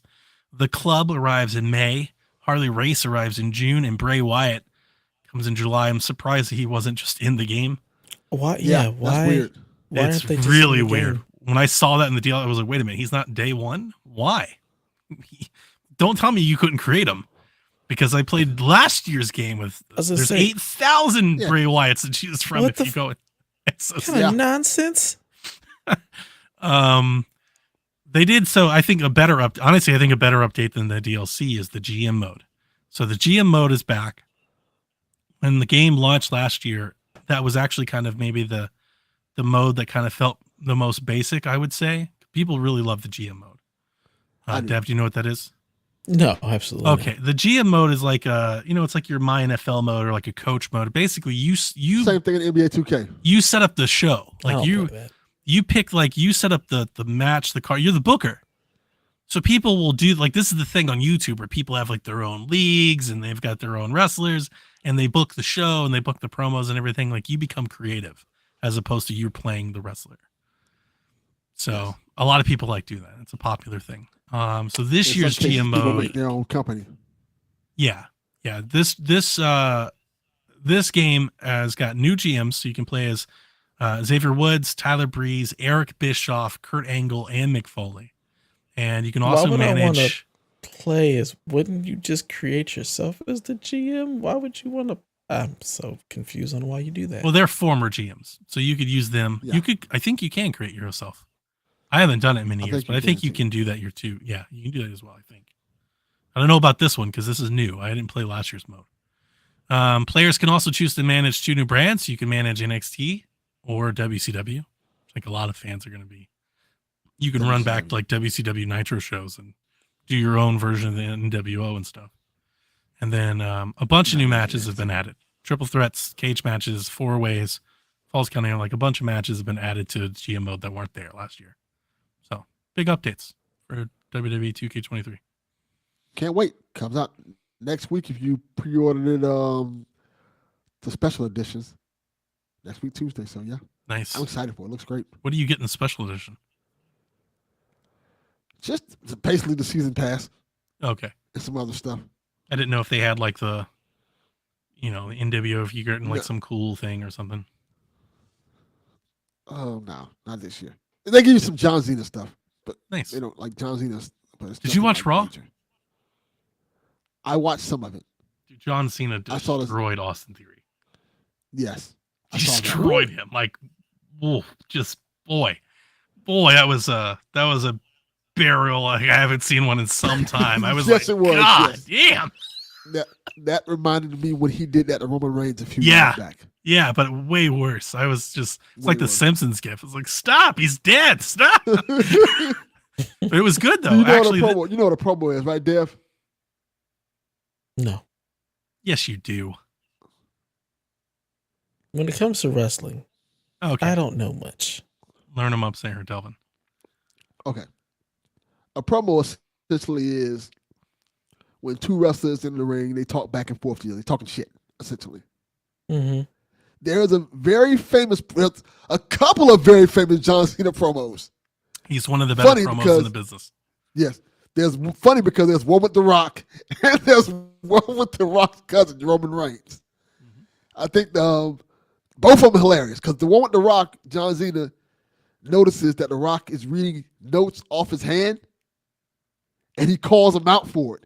And The Rock gets like pissed. And it's like he gets like shoot mad. He gets like really mad. John Cena is very good at talking shit and noticing when people get riled up and he just cranks it up a little bit more. And there's one where he's doing it with Roman Reigns and Roman Reigns forgets his lines in the middle of it. And this is live. And John Cena's just talking mad shit to him while he's trying to remember his line. And Roman Reigns just tells him to shut up. And he's like, no. We'll keep going. He keeps going. It's great. And essentially he did something very similar, I guess that was Monday night to Austin Theory. Talk about stuff that people did not expect him to talk about. Because, of course, John Cena can do whatever the fuck he wants to now. So he essentially does and says what he wants to when he comes because he's a big Hollywood star now. And I mean, they're going to have a match at Mania. And Kyle said he thinks Theory will win. Of course he'll win. Theory's going to win. Yeah, there's no reason to give John Cena's not a part of the tour. So, like, you can't just give him the strap. Yeah, you don't let John Cena do that to your wrestler. Austin Theory's really good. I know a lot about him because he's local. He went to a nearby high school that I went to. I watched him in Atlanta Underground wrestling shows before he became, popular. But yeah, he's kind of like he's what John Cena used to be before people knew John Cena's name. Exactly. He's what Randy Orton like. He's the prototype. Like when you look at a wrestler, when you think wrestler, like a rookie wrestler, that's Austin Theory. Like he's got people everything. People are comparing him to young John Cena. Yeah, he's got everything you could want in a build, in a look, in a physique, and he's got to get a character and a persona. But once he does, he could be big. Yeah, I never liked John Cena. After what happened Monday, you can't have John Cena beat him. You cannot. That would ruin that kid's career. John Cena's not my favorite, mostly for in-ring work, but John Cena is one of the best promos the business has ever had. Yeah. And that's honestly what kept him atop for so long, is that he can carry an entire segment by himself on the microphone. It's like that's the thing that makes Bray Wyatt like specials. You can just send him out there. Yeah. Like just, hey, go talk for 15 minutes. That's so hard. There's so many people that can't do that. And you got a script for them and write for them and all that. And like you could just give these guys the mics and they can just go make gold. Yeah. Dusty was like that. John Cena is what people think Hulk Hogan is. Yeah.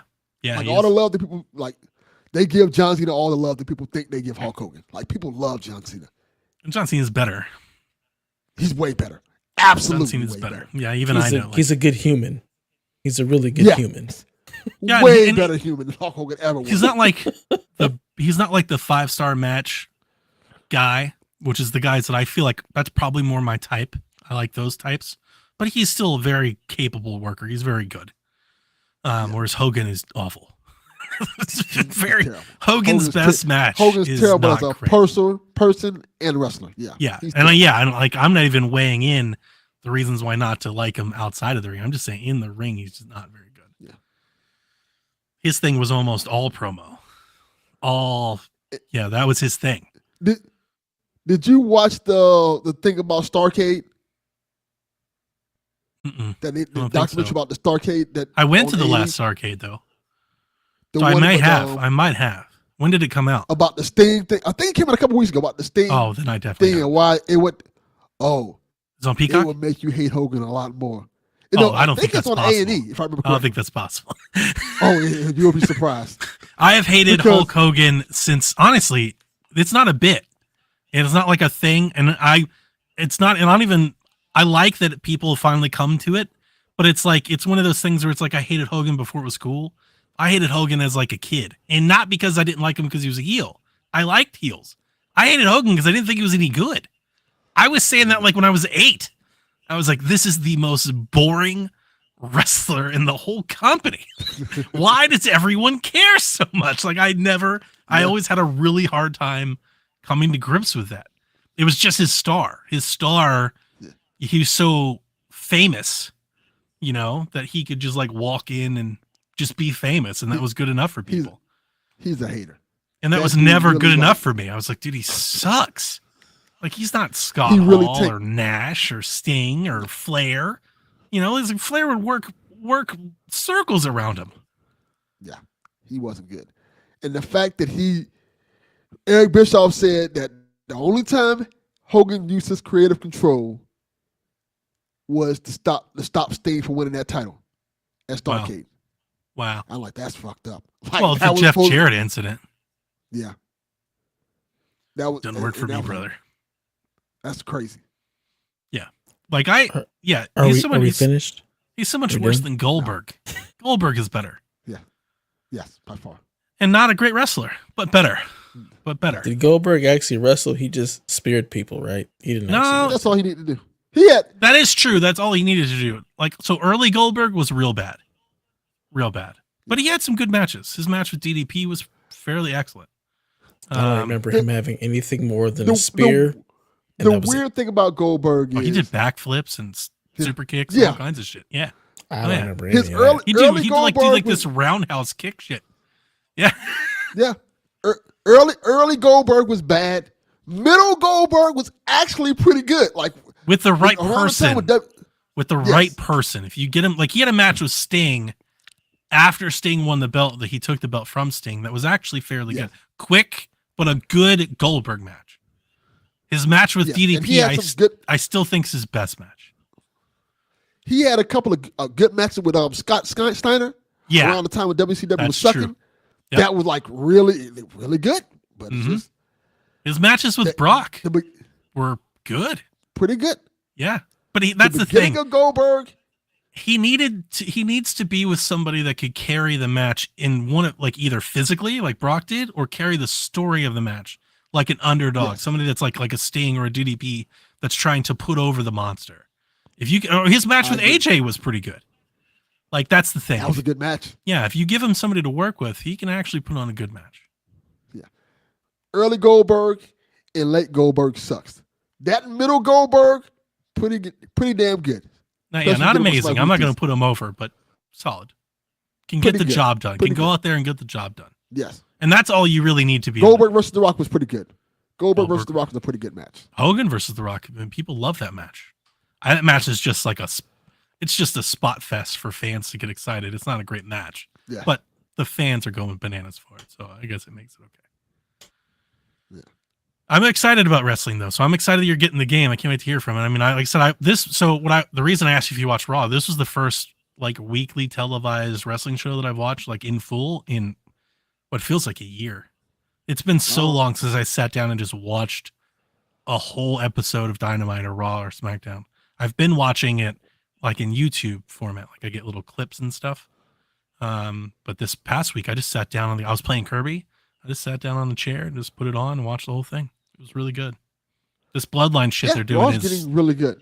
This is the best stuff in wrestling that we've had in like a decade. Like it's so good.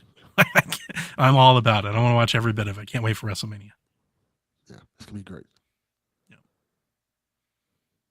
Still with us, Dev? Huh? Oh, come on. Did y'all hear about Mustache Gate? Oh, Vince? Apparently. Yes. Vince showed up with a mustache. I thought he looked pretty excellent. I'm not going to lie to you. I was like, he looked like Vincent Price. I was like, look at this man. Yeah, it's wild. Anyway, But you better have the mustache now. moving on. Arcane confirmed that Redfall will get crossplay. Bandai Namco has announced a new Dragon Ball Z Budokai Tenkaichi will come. They didn't say when. They didn't show much. It literally was just a teaser. They're like, new Budokai games coming. Did you ever play the Budokai games, Donnie? Yeah. So, never been my favorite. A lot of people do love them. Like, they really seriously love them. You know me. I'm not that into fighting games. But the reason I think I liked Kakarot so much was I felt like Kakarot was like a single player, like open world Budokai game. Like that's what it was. It was just Dragon Ball. What made Budokai great for me is I felt like you were playing the animation. I was like, this is what Dragon Ball Z game. Like I can fly and shoot Kai Blasts and stuff. Like this is Dragon Ball. And then Kakarot was Blast? like, yeah, Ki. How do you is that what you do? Ki. Yeah. Okay, whatever. And I was gonna let it go.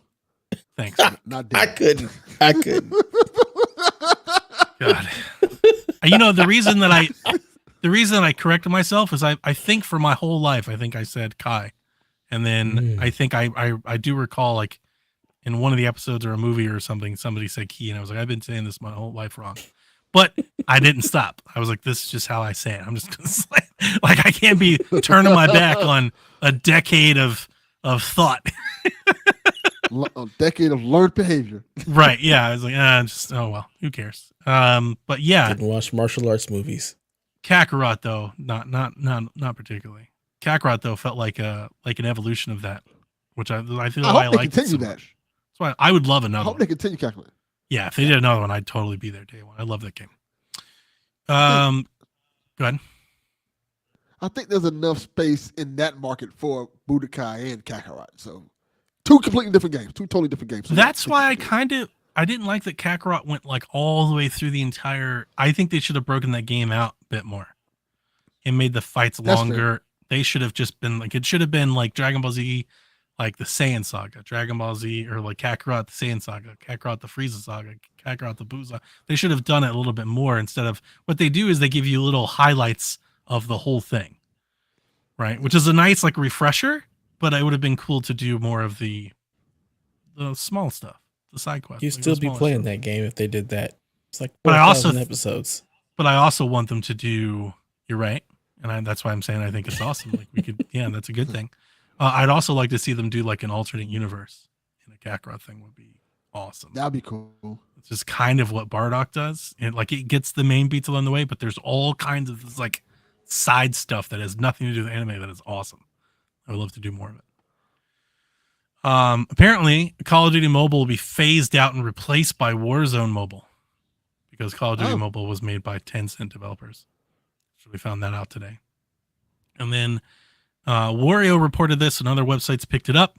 Apparently GameStop is canceling people's Resident Evil 4 collector's editions if you bought them in store. So I just want to throw this in here as a PSA. If you order a collector's edition from GameStop, you might want to give them a call because apparently they canceled them across the board. Like they've all been canceled. Not like a store, not all of them. Treating everybody like they're Delvin. Yeah. Pretty much. Okay. If you ordered it online, Wario said apparently you're good. But if you have an in-store pre-order, what I understand, it probably sounds like Capcom just doesn't have any stock. There's no availability for, for on-hand purchases. They're just going to do everything direct online, either from them or from GameStop. Either that or GameStop fucked up and didn't allocate anything for the in-store collection. So I remember during the Switch announcement when it first went on pre-sale, I went to my local GameStop and there was a line out the door for Masters editions and Switches and stuff. And I remember being upset because I was late. And I knew the manager and I was like, hey, how many pre-orders did you get? And he goes, my manager told me to take every pre-order we can. I was like, that's not good. You're not going to get 80 of these. You're going to get like 9. And I left. I actually left. I was like, this will never happen. And they had to cancel a lot. So I left and got an order online. The funny thing that like the difference between Best Buy is depending on how many pre-orders you did, that's what allocated your stock. So you could they Wow. would just keep getting CEs. Like if you ordered a bunch of CEs, you'd get them all. Day They one? wouldn't cut that off. Yeah, you get them day one. They That's how did they it. allocated their stock. I don't remember the number exactly, but I want to say I can ballpark it. I think he had about 120 pre-orders, and I think he got about 30 of them. That's crazy. And that was years ago. But the reason that I know is when I went to go pick up mine, he was like, "It's good. It's good that you pre-ordered online." So. Yeah, that's so weird that they do it that way. Yeah, and that was years ago. You know, like that may not be this issue. I imagine it probably is. It might be though. Probably. if you haven't been to GameStop lately though, it probably is. Yeah, Probably is. And my local, when's the last time you guys walked into a GameStop? probably a year or two ago.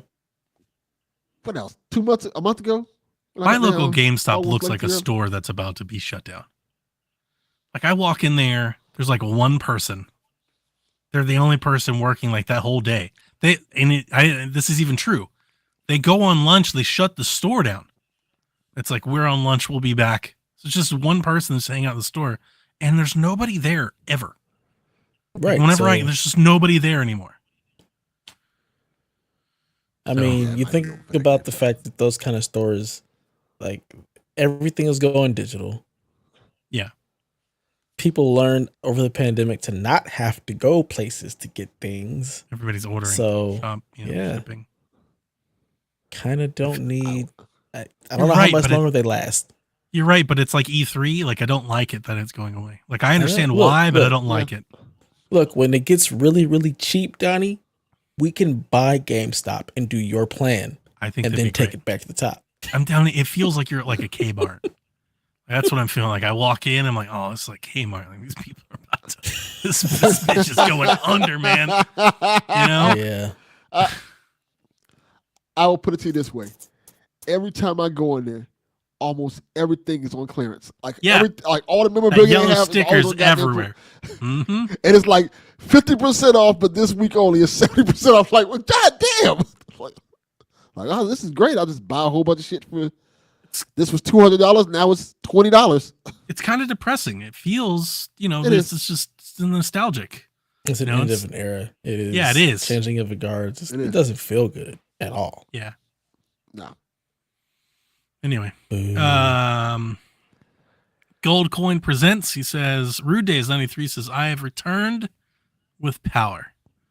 And have you returned with these tapes, cuz? Oh, I'm not even going to ask anymore. I will have an interesting development.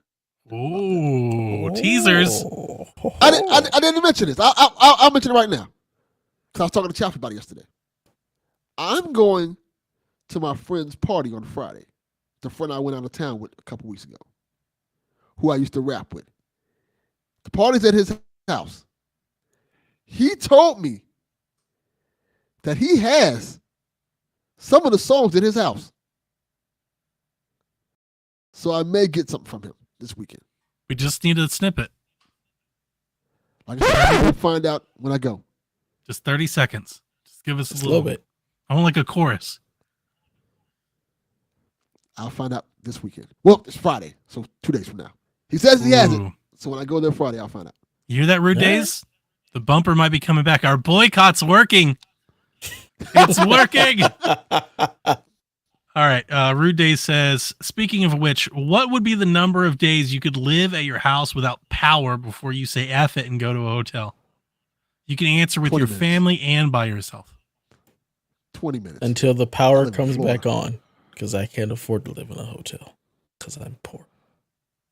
Dev really pushing this. We're about to get a Sarah McLachlan commercial for Dev. So my question back to you guys is I think my answer depends on the time of the year. If it's in the summertime, I ain't staying here at all. The bitch could be 6 o'clock in the morning before the sun comes up and I am getting a hotel room. I know that Georgia sun and I fear it. No, sir. No thanks. If it's in the wintertime, oh bitch, I stay here all damn winter. Not a problem. Just fine. I love the cold. I can take the cold. It'd be 5 degrees outside. I am just fine here, but not in the summer. Absolutely not. No air No conditioning. winter here. Hell no. Nah, you got about a good 1 day, and that's it. But my power went out. Was it not last summer, the summer before last, and I slept in my van. I remember that. I just went outside, took the seats out, put an air mattress in, turned the keys on, hit the air conditioner, and slept in the van. Ran the gas all night long. I think I did that for one of the last hurricanes we had down here. The power was out for like a couple hours, and I'm like, fuck this. I'm sleeping in the car. Yeah. I can't do this shit. It's too hot, man. It gets too hot. Way too hot. Mine gets hot as fuck. I'm amazed that, Dev, you can do it. You said you don't even have air conditioning, right? We have air conditioning. I thought you said you didn't. No, we do. Okay. It just is really fucking expensive. Like, astronomically It's expensive. the poor part again. You got it. Because it's like, oh, we got it. We don't use it, but it's there. No, we use it. No. I'm poor because of it. Because our electricity bills are insane. Like the company that's out here, PG&E, like it's just bad. I don't understand how they still are able to operate because they burnt down a whole town. This place doesn't exist because of PG&E's faultiness. How you burn down a town? Faulty wiring. Maybe it was Chowfie. Somebody was telling me that a lot of folks in California was don't have air conditioning. Yeah, somebody told me a lot of people. Yeah, there are a lot of places that don't have it. And that's bizarre. Didn't it get like 110 degrees out there? Depending on where you're possible? It because in LA, for example, it hardly ever gets that Here's hot. the thing. So there's a lot of places in LA that don't have AC. Here's the thing. I'm not a great sleeper. I have to have like a very specific set of conditions to sleep well. It doesn't even have to be that hot for me to be upset. Like I can't sleep if it's like 76 degrees. Like I am burning alive. You might have I am roasting in California. In LA, there's a lot of places that just don't have AC. That was my biggest adjustment. They may have a window unit. It was my biggest adjustment when I moved here. It was like the hardest thing to do. My family thinks I'm a snowman. My mother-in-law comes to my house middle of summertime. She brings a coat because she thinks so. My normal routine is I go to sleep. The house is 65. When I wake up, I set it to 69. That's as high as my thermostat goes. Mine stays at 74. You'd like hate if my house. My family, like her family, they put it at 75, and I'm like, who is living like this? It's so hot. Yeah, you wouldn't survive in my house at all because it pretty much stays at 74. But I'm also like, I'll open the window in the winter. Like I am all about it. Snow outside. I'm like, yeah, let's get some of that nice, fresh, cold air in here. Yeah, it's been 40 degrees outside, and I'm miserable because I hate it when it's cold. Wow. But yeah, nah, man. Fuck that. Make a little fire. That's nice. What? Fire? You got a fireplace? No. Well, I can't help you. You little space heater? You know? I have a space heater at work. There you go. Yeah, a little kerosene. Because in the summer, no, it's plug it into the wall. Call it a day. Turn it on. Oh no, you need a kerosene heater. That'll heat the whole place. I don't need that. It ain't that you're cold. The one saying how cold it is outside. Outside? I'm not going outside. I'm indoors. But we're talking about if the power's out. Look, if the power goes out, we're just gonna have to bundle the fuck up.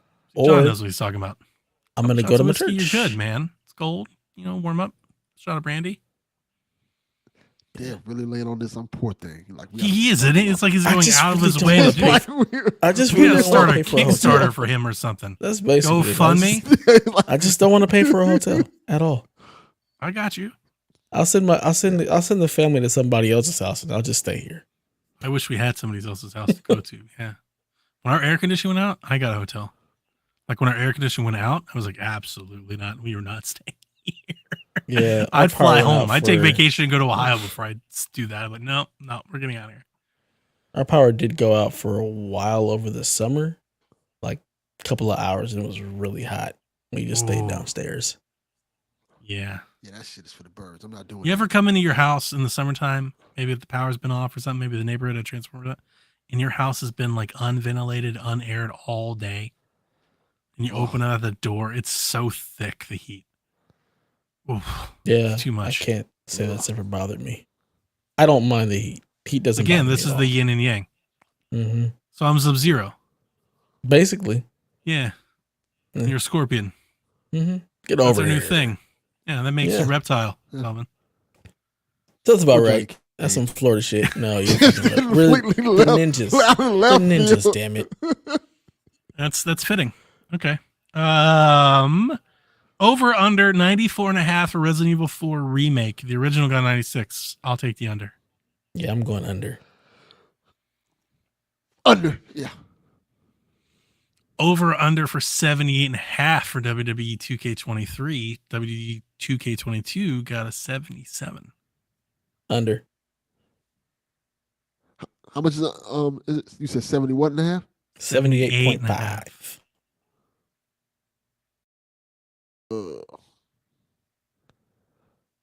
I'm gonna go under. Against my better judgment, I'm going to take the over.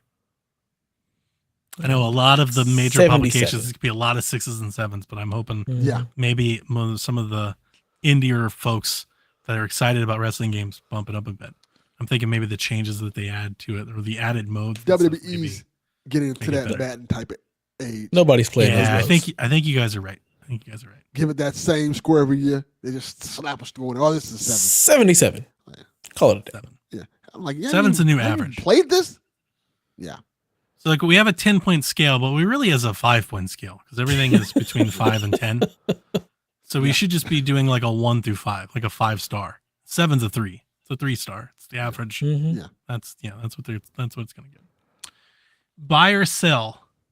I wrote this down because this came out about a week ago. Phil Spencer was interviewed about their upcoming showcase and all that, and he did say this.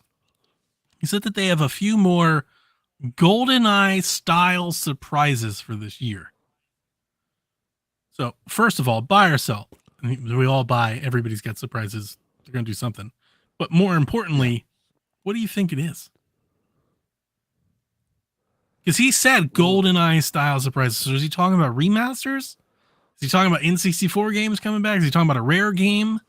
Is he talking about something completely different that has nothing to do with this, but he just used GoldenEye just because? What do you think that means? I honestly have absolutely no idea. So I'm thinking it means some sort of remaster, because if it was just like we've got a surprise for you, I think you would have said Hi-Fi Rush instead. The hell is left to remaster at this point? Shit. Rare has a lot of games. They could do a Banjo game. Yeah, I never played a bunch of Rare games, so that automatically takes me out of knowing what the hell could come back. Often rumored Gears of War remasters. Is that on the same level as a GoldenEye style surprise? I wouldn't say so, but I'm just throwing things out there, throwing to see what sticks. What would you define as a GoldenEye style? That's what we're trying to figure out. Would it be something like something that was a classic that we're bringing back? John 32 is the Perfect Dark. Could they do a Perfect Dark kind of up-res? That could work. Isn't that what they did in Rare Replay? I have no idea. Didn't play Rare Replay. I didn't play the original Perfect Dark. I wonder if they could do like a Banjo something. Maybe they have like a new spin-off Banjo game that they've been working on that just nobody knows about. That'd be cool. Yeah. I'd be down for that. I mean, the game that I would love for them to actually remaster any of the Fable games, that'd be awesome. But I don't think that's going to happen. It'll be some ukulele type shit. That's what's going to happen. Yeah. I've been thinking about that for a while. Anyway, that's the news. Let me ask a question.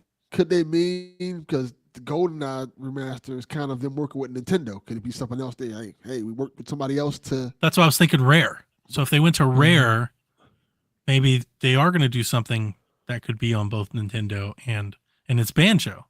I mean, Banjo's in Smash. Like maybe they could bring back some sort of Banjo remaster for Nintendo Switch Online and Xbox. Nah, man. They're going to remake the original Killer Instinct. That'd be cool. I wouldn't be surprised. Bring back Xbox exclusive Cameo. Who did the Killer Instinct? Was it Iron Galaxy? They're working on something else now. I think all right, so you guys are way more into fighting games than I am. Killer Instinct's so overrated. Like the new one or the original? No, I understand the original, like at its time. What I'm talking about is now, like tons of people on the Xbox side have been clamoring for a new Killer Instinct to be made. And I think that's just their desire to have a fighting game like the others have. And I just don't think Killer Instinct's it. I don't think it was on Xbox One. It's not. Like, they came out with it. It was a thing. I don't think a lot of people played it. It definitely didn't make a lot of waves. It's not Street Fighter. It's not Smash. It's not Mortal Kombat. It's not, it's not like that. It's not nowhere. I wouldn't even put it on the. It's not the A tier. It's not the B tier. It's not even the C tier. I would say it may be lower C tier. It might be C tier. Yeah, I think that's okay. Do you put Samurai Showdown over it? I would. I don't think Xbox fans would, but I would. I think King of Fighters is more King of Fighters. Yeah. Than King of Fighters sucks. I never liked those games. That's sure. I would think put Soul Calibur. Samurai Showdown is like B tier. Soul Calibur, yeah.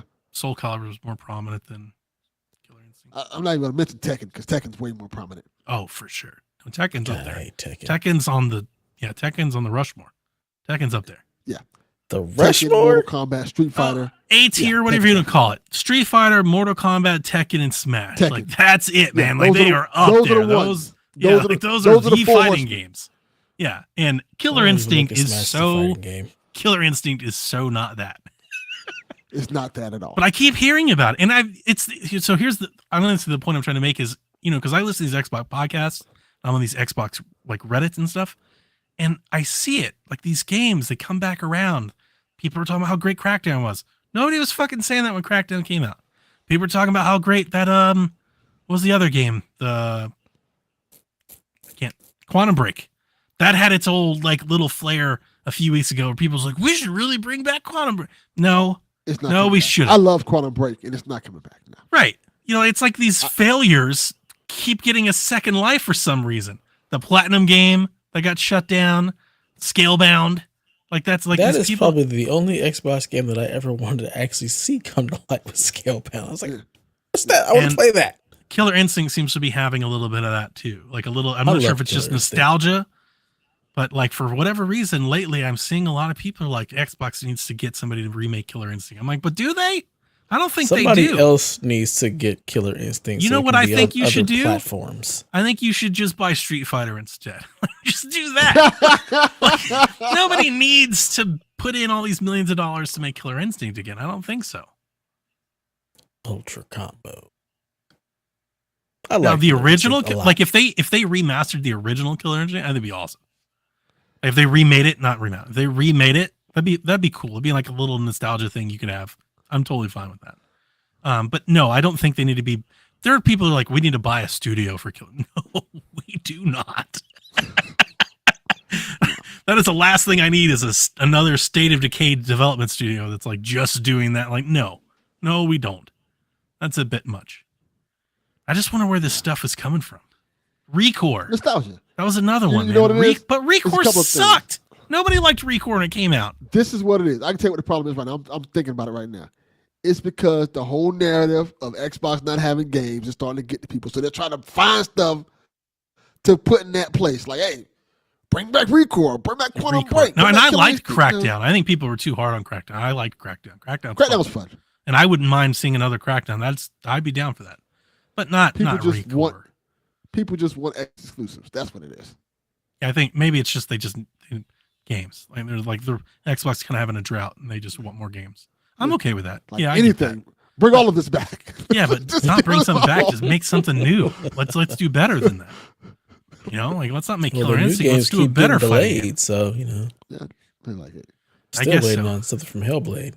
But am I being too hard on Instinct? I don't know. I don't think you are. It's good, but it's not. Like I say, it's not on the level of those other games you named at all. Not even close. Yeah, like I think it's adequately pegged. Like it was a Killer Instinct was like in the time it was there. It was cool, but it's not relevant now. I don't think. Yeah, it was middling at best, which is fine. It's not nothing I would go to. Like if I'm in an arcade and I see Mortal Kombat, Street Fighter. There's a Reddit. Capcom. There's a couple of Reddits, and these people really want Xbox to buy somebody and give Killer Instinct to. No, I see it not. often, and This that's what I'm trying to. I'm like, are these the people that just love Killer Instinct? Like this is their fans? Or If do these that was- people if- just want a fighting game so bad? Those are Xbox people, because if the people who really like Killer Instinct aren't going to want it to just So am I come to not an Xbox. Am I not like? Because I feel like I am an Xbox people, and I'm like I don't. You are, but you're not an Xbox people who cares about Killer Instinct. Okay. Yeah. All right. Yeah. Yeah, because it feels disconnected. It's a weird This one. is how y'all got EA with Mirror's Edge. I kept saying we want Mirror's Edge back. Then when Mirror's Edge came out, we were like, nah, we don't want it back. Nah, we were joking. Change their mind. It's like I would rather them buy Mortal Kombat than make Killer Instinct. Like, just do that. Just buy NetherRealm. That would be brilliant. That would be Like, brilliant. do that instead. That's way better. Do that. Don't make Killer Instinct. It's like the worst version of Metal. Like, no, don't do that. Yeah. That Anyway. would be brilliant. Maybe they'll come for me. I'll be hated for Tekken tomorrow. Like, I mean, not Tekken, maybe Killer Instinct. Maybe they'll come for me after this. But yeah, I'm just not that into. All 5 of them. Oh yeah. I never played the new Killer Instinct, so I can't say much about it. But I do think really people like love that the game. original. Like, and I would be fair, that game wasn't like bad. Recore was bad. Like Recore just Yeah, it wasn't very bad. I just didn't like this that you had to unlock people and all that stuff. Like, hey, Yeah, but I think Tekken was. I mean, I keep saying Tekken. I think Killer Instinct was okay. Yeah, it People was liked it. It wasn't, again, like the fighting games that we're talking about. It wasn't that good. They didn't make waves. I don't think people were picking up Xboxes because they had to play Killer Instinct. No, they were not. Yeah, because they did the thing where you had to pay for fighters. They're like, Yeah. this is kind of weird. I wonder if it would have fared differently if it was just the game on everything. Just a full game. Yeah, just Yeah. And I would Full totally be game. down for that. Microsoft was like, we're going to make Killer Instinct and just put it everywhere. Like, that's what they should be doing. Like, a game like that needs as many people to play it as possible. Right. Yeah. Because I mean, Xbox already has a much smaller like fighting game base as it is. I think So fighting the games launch- as it is are small, and then you're doing that on just Xbox, it's even smaller. Yeah, you're putting it in the place where people don't play fighting games, and it's a fighting game that hasn't had anything new to it since like the 90s. And how So, many people are going to do that instead of playing Street Fighter or Mortal Kombat or Injustice or, the last Street Fighter skipped Xbox. Maybe that was a part of it, but the new one's coming to Xbox. Yeah, it's weird. Weird. Okay. call. Sorry, I didn't mean to go on this tangent, but it's just, No, it's fine. Like What do we that. do here? I It's enjoy like it. here. it's like a trending thing lately for like these middling Xbox games to people wanting them to return for some reason. It's a weird trend. It is. It's like if suddenly people are like, we need Days Gone 2, like now. Oh, they did that. It's- They Did they were do saying that at too? one point. They were saying that. Oh wow. They were definitely saying that. No. After that game, it's like, no, we don't. We don't need that. They were definitely saying that. We need y'all to do something else. Try again. Right. All right. Question time. TPR.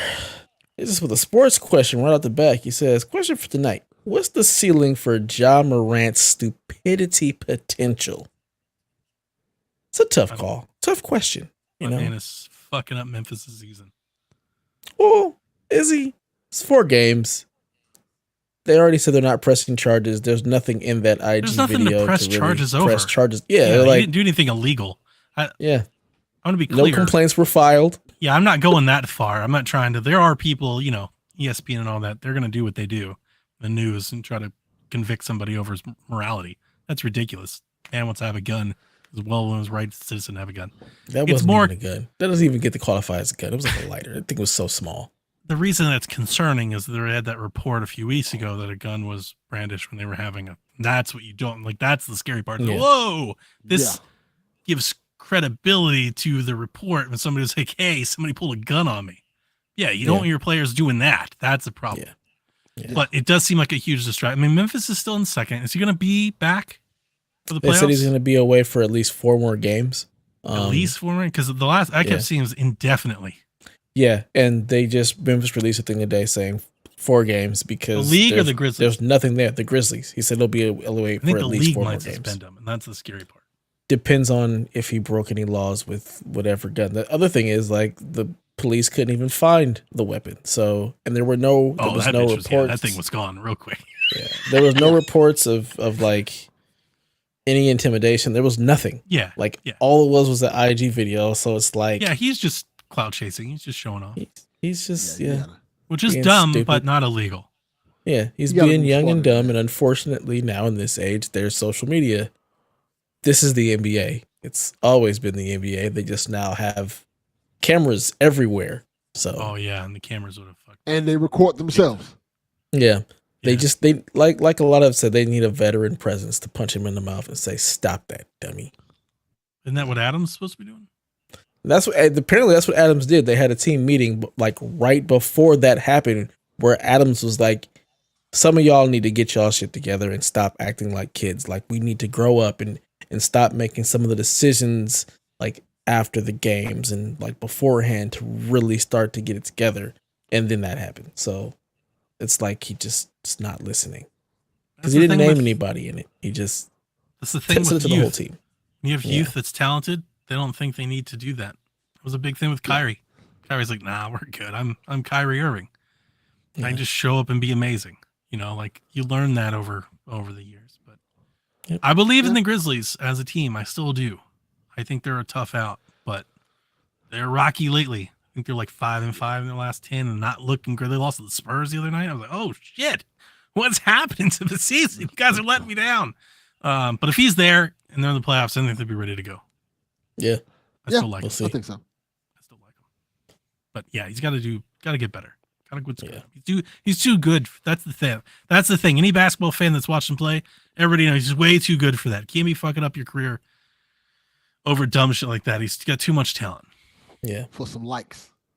Yeah. yeah. Yeah, but Somebody's you're not gotta- already a bajillionaire, amazing NBA basketball player. You don't need to do that to get attention. Right. Not at all. Facts. Yeah. Kyle wants to know if you could select your pet to be in any video game, what game would you select your pet to be in and why? I don't know. That's not a. I don't know if that's a good thing. When my pet Well, you know what? being tortured. The indie game that I was digging, that's coming out this year, Gory, Cuddly Carnage, stars an orange cat. So if Kirby was still alive, Kirby could be Kirby and Cuddly Cuddly Carnage. Carnage. Yeah, because Kirby was badass like that too. So I'm not putting my dog in any game. She doesn't deserve it. damn. Let my dog live a peaceful life in Animal Crossing. Let him go around There you and go. just talk to other animals and cats and stuff and tell you the weird shit they be saying in that game. I don't know what the fuck. I was is going on in gonna- that game. I really don't. I was thinking about my dog. I don't. All right. So I've got 2 dogs now. Archie's passed. I've got Link, who's a black lab, and he's just broken. He just doesn't do lab shit. Like he's a weird dog. He's got like anxiety. He's very timid and he's scared of everything. He bites people and shit. And he's not a lab. He doesn't retrieve. He doesn't chase. He doesn't play. None of that shit. But then I've got Flea, Aussie, Australian Shepherd, and he is 100% full bore Australian Shepherd. Wants to play, wants to run all day. Put him in Fable. In Fable 2, you could have a dog, like a companion with you the whole game. You could throw the ball and all that stuff. Flea would be awesome in Fable. Okay. Nice. I don't like pets, so You could tell. yeah, Oof. nah. You don't deserve to be in the game. Sit your ass doesn't. right there. Like, we can't afford to run the air conditioner. I got to feed you. What the fuck? She definitely doesn't deserve to be in anything right now. She's dealing with like the fear thing. So anytime anybody comes close, she just wants to growl and bark. I'm just like, Yeah. I don't That's have life. the patience for this. He's At all. real. The sad part is he's real dumb sweet. You know, like stupid sweet. And he's just so stupid and sweet and lovable. And then you walk up on him like a stranger and he loses his mind. He got into a bad altercation. He has a rap sheet. He got into a bad altercation at the vet when he was being boarded one time. So Wow. everybody's very lenient of him. And he needs medicine. Like I never knew this was a thing until we got him, but like he has anxiety. He basically ripped my daughter's door apart when it started storming. Like he chewed a corner of it to get out of her room. Wow. Like he just the dog's got problems, man. And the sad part is when everything's good, he's just dumb. He's just dumb, and like there's just nothing but happy thought in his head. That's funny. All right, so here's an interesting one. It says, do you think Capcom is a big leader when it comes to fighting games? Then he says, do you think EVO should have a Capcom-only tournament for some of their biggest fighting titles to see who is the best of the best? Yeah, this is this question. When John 32 says, Dev, you're putting your animals in Cult of the Lamb. They don't even deserve that. Right? Damn. Hauser doesn't even deserve to be in the cult. All right. All right, Ted. I'll answer this question. Let me go with the first one first. You said, is Capcom a big leader when it comes to fighting games? Yes, but it's probably not the biggest leader now. Yeah, I think that's they've got the brand. I think that's Mortal Kombat now. No. Mortal Kombat's beating them in sales. The last Mortal Kombat beat Street Fighter in sales. That's because it was locked on one console and it had like this weird launch thing and everything. Like, Street Fighter 6 will outsell Mortal Kombat. Here's the thing. It's possible, yeah. But here's the thing. Capcom started this fighting game shit when you really think about it. Fighting games didn't take off until Street Fighter 2. Yeah, they're the so it. They are That's still true. They're the it thing. It. They're still the it. But right now, people are like talking about Mortal Kombat. I don't agree. That was the last it. Mortal Kombat, what was it, 11? When it came to Mortal Kombat 11 and Street Fighter 5, Mortal Kombat 11 was the one that people talked about for longer. But that, I realize, but that's one game though. Like, but the truth and why you're saying that, the truth and why you're saying that has more to do with what Street Fighter was doing and how they were trying to sell and all that than it has anything to do with what you're saying. Yeah. 5 was a miss, but before that, Street Fighter was it. This is like Mortal Kombat is finally kind of coming back into its own. Yes. Street Fighter. There's a difference though. Mortal Kombat kind of has been on the stride. Even with the Injustice game, it's been like that. Street Fighter's kind of slowed down with releases and stuff like that. 4 took a while to come out. 5, But Street Fighter, in terms of like mechanics, is still the king of fighters. Like people, I'm gonna look at this. That's why when you have the events like EVO, they pick Capcom games because those are the ones that are. It's so much technique that goes into playing those games, and that each game has different strategies to use, and there are certain characters that are nerfed and things like that. That's why they don't let you use them. But it's so many little intricate details. They don't do that with Mortal Kombat. Mortal Kombat's dumb fun fighting game. That's what it is. Yes, there's techniques to it, stuff like that. But when it comes to when the people who want to play fighting games, they go to the Capcom games. They go to the Street Fighter. They go to the Marvel Capcoms and stuff like that. They don't go to Mortal Kombat. So when you look at which makes them the leader in terms of this doesn't mean anything. But I'm just trying to give us some sort of tangible data to go by. I've looked both up on Google Trends, tried to compare the two, and Street Fighter is sizably ahead. So when it comes to internet searches and whatnot, it's 71 to 45. That's also based on the fact that we know Street Fighter 6 is coming out right now, and Mortal Kombat got announced, but we don't know anything about it. I still think that's pretty high considering Mortal Kombat a movie. Nobody cares about those movies. I got hate to break it to you. A lot of people didn't like that movie. Yeah, you told us. I like that movie. But I think it was mixed. Based alone just off of Street Fighter's history, its pedigree, it is still like the leader, and it is the big leader when it comes to fighting games. To give Delvin some run here, though, it does seem like for the majority of their time over the last 5 years, they do seem to be neck and neck. They kind of go back and forth, but they're about the same. People have been talking about Mortal Kombat lately because of the celebrity cameos and stuff like that. And it's been more consistent. Yeah. But when you talk about fighting games, when people want to play a fighting game like tournaments and stuff, they're talking about Street Fighter. That's what you play. When it comes to actual competitiveness, it's Street Fighter. Yeah, Street Fighter and Smash, or it depends on the tournaments. Like they do the Marvel versus Capcom, things like that as well. The Capcom so that's games, the thing. The Capcom, that's what I was going to say, is that you've got Street Fighter, which is, again, the Rushmore, but you also come back with the Marvel versus Capcom. That's a great counterpunch. Marvel versus Capcom, the X-Men versus Street Fighter. Then you have the Darkstalkers games, stuff like that. Vampire Knights, stuff like that. And like I said, those games, they seem similar, but the little intricacies and details make them very different when you play them in competitively. Yep. Wow. Street Fighter Look at 3 is Sean still here. one of the most like what? Yeah, Street Sean, I Fighter can't- 3 I is can't still go one of the there with ones that you. people think are like one of the But- best fighting games, like the most balanced. And it's also, those are the big new releases, but they also just, Street Fighter also released the compendium, like the collective edition, the collector's edition. Yeah. And they remastered like Street Fighter 2, and they always have, Street Fighter 2 Alpha, and they do the back compat stuff. I mean, it's kind of ubiquitous. Yeah. When you that's think what Sean's fighting kinda games, right. I don't think so. I don't think Sean's kind of right at all. People were kind of like that with Street Fighter 4 and 5. I just want to be clear. I don't People- think that's right. People were kind of like that with Street Fighter 4 and 5. They didn't have that same buzz that they usually have. People liked them.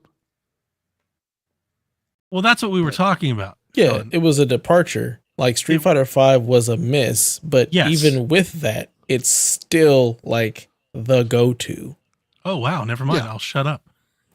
I have no idea what I'm talking about. And I'm not that into fighting games, but I am into video games and somewhat, into the news and stuff. And I said Street Fighter 5 was a miss, and it was a platform specific, which I'm wondering if that has anything to do with maybe Sean's does. comments. And it was a miss, but that has nothing to do with the brands. The brands, people are very excited for Street Fighter 6. And it has nothing to, like, even with Street Fighter 5. Like, they're like, And the okay, thing forget was- about that. I think Five they're excited was for it a 'cause it miss seemed like at the a return beginning. to form. Yeah, 5 was a miss for the beginning, and it just continually got better, and finally got all the things it was missing. Like it launched without like the story mode. The But story. again, it literally left out the story. Yeah, it launched without the story. But a lot of times, it's like the fighting part of it is what people are looking for. That's really what it is. How Mortal Kombat ended up being big was because their story was so good and the game was just fun. It was like dumb fun fighting games. But when you look at what people are looking for really for fighting games, is a lot of the technique, a lot of the intricacies, the technicalness of the fighting games, and Street Fighter still has that. Yes. 5 was missing some of that though too. That's to be clear. And they 5 fixed was- it with Championship Edition. Like they fixed a lot. They of that fixed stuff. it, but 5 was a mess when it came out. It was really a mess, and I think that hurt it. Yeah, little bit. and I agree. I think if we're just comparing the last couple new entries, I think Mortal Kombat's have been better for sure. But I don't think that I don't think that fact changes the relevances of the franchise. When it doesn't. comes to which franchise is more relevant, it's Street Fighter. I feel like that's really, I don't know, like maybe I am just wrong, but I feel pretty strong in that. I feel like that's I feel like I could prove that almost. Like I could probably go grab some things to prove I that. will say, as of right now, you're probably right because they literally announced Street Fighter 6 right now, so that's all the buzz. But before they announced Street Fighter 6, it was probably still Mortal Kombat. But that can change.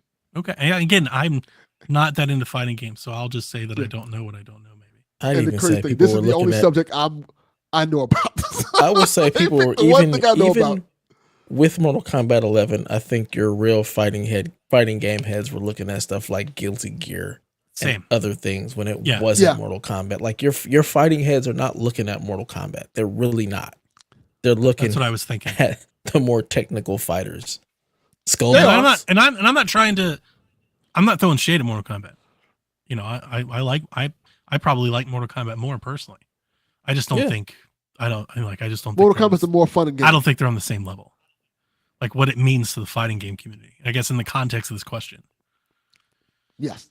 When it comes to the fighting game community, Street Fighter reigns supreme.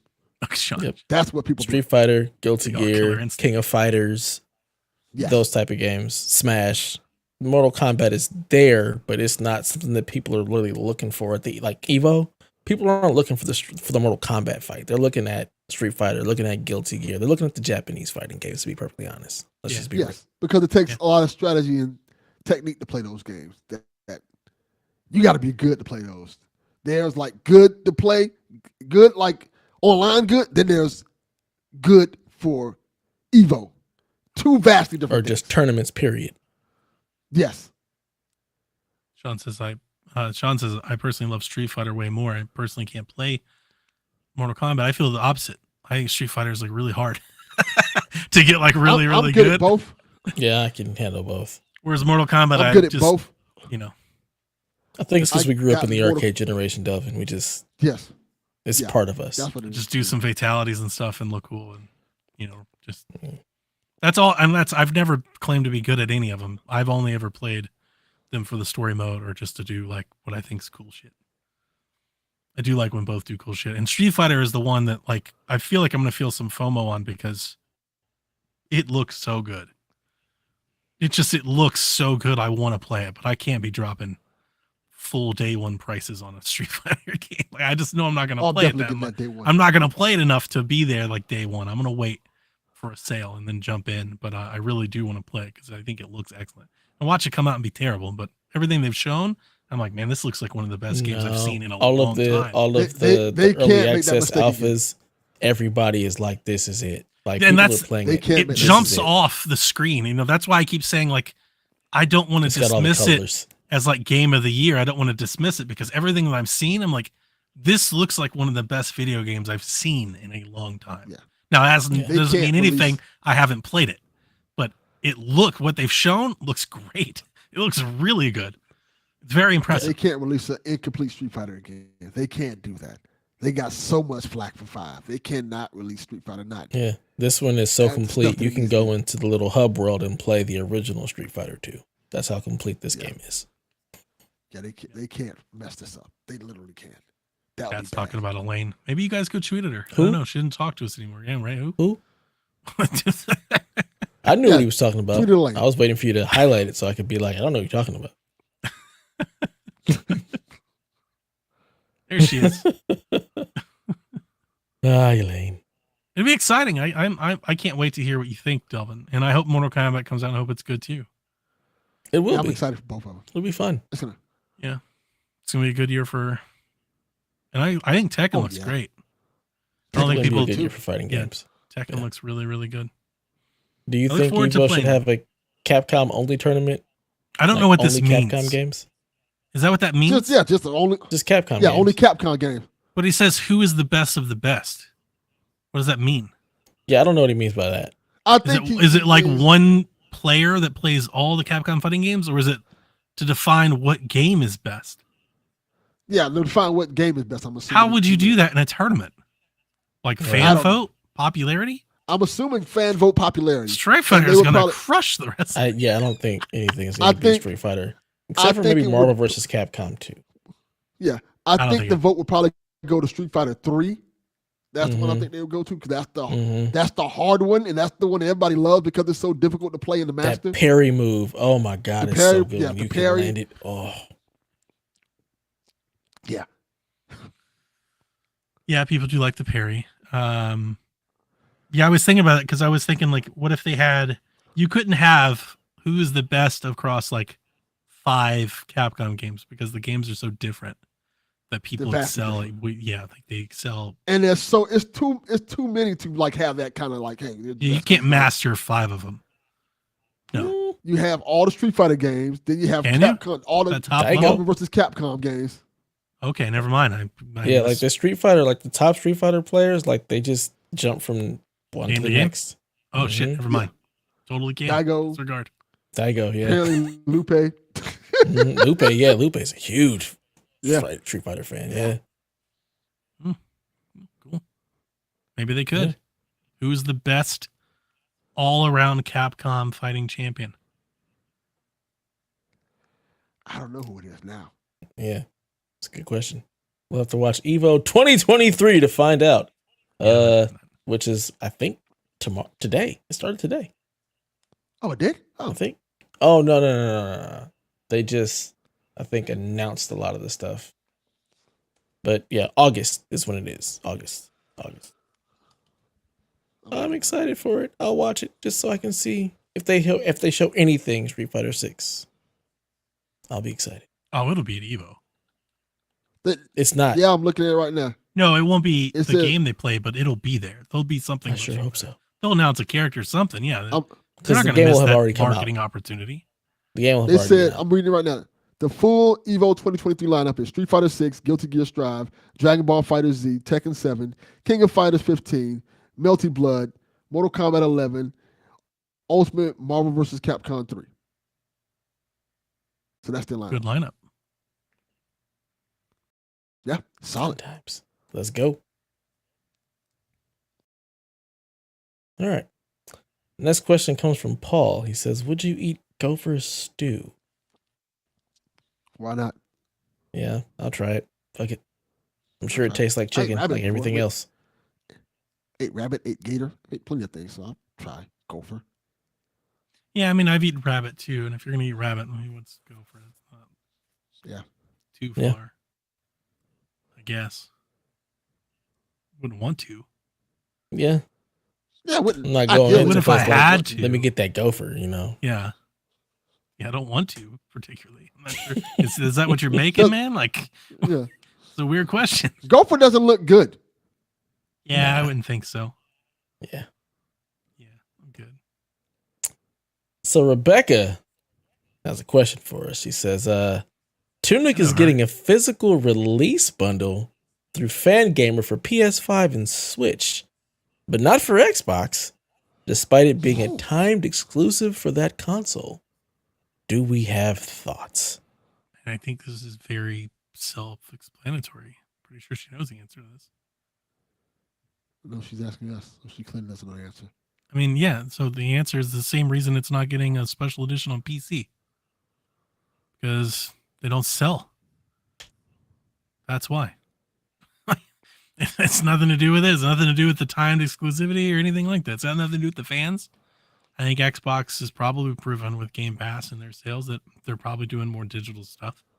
That game probably isn't being played as much on that platform. It doesn't particularly appeal or placate to their core base of users like that. And so Xbox fans, it's your fault. I don't own. I am an Xbox fan, and I own 0 physical Xbox Series games. None, not one.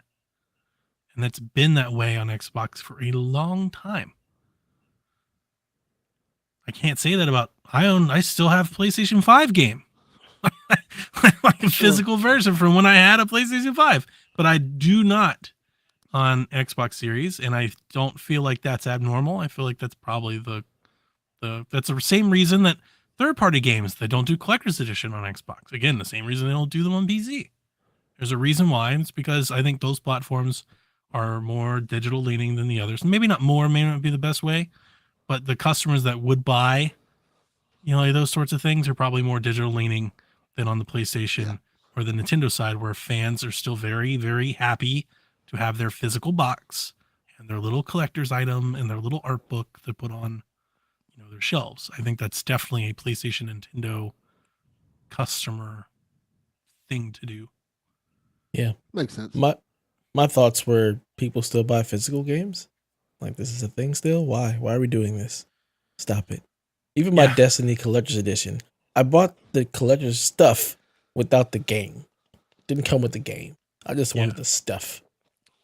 I think that's going to be the future. You're going to buy the game, and then they'll have a collector's, art books and things you just buy separately. But yeah, I mean, it's becoming digital's every year. Digital gets bigger and bigger, but there's still a market for editions and it's stuff. Yeah, the Japanese consoles. And it's the JRPG. Call it what it is. Yeah, I mean, it is. This is pretty explanatory. I don't think it's like there's no gotcha moment or aha or these fans are better than these fans. There's nothing like that at all. Even on the Xbox side, if you think about like the collector's editions they do for like Forza, for Gear, a lot of them are like these digital expansions that you just buy into. You get the game for Game Pass, then you buy the expansion for $30 or $40, and you get all this extra stuff. They're not really. Was there a special edition for Halo or Forza, like a big box or anything?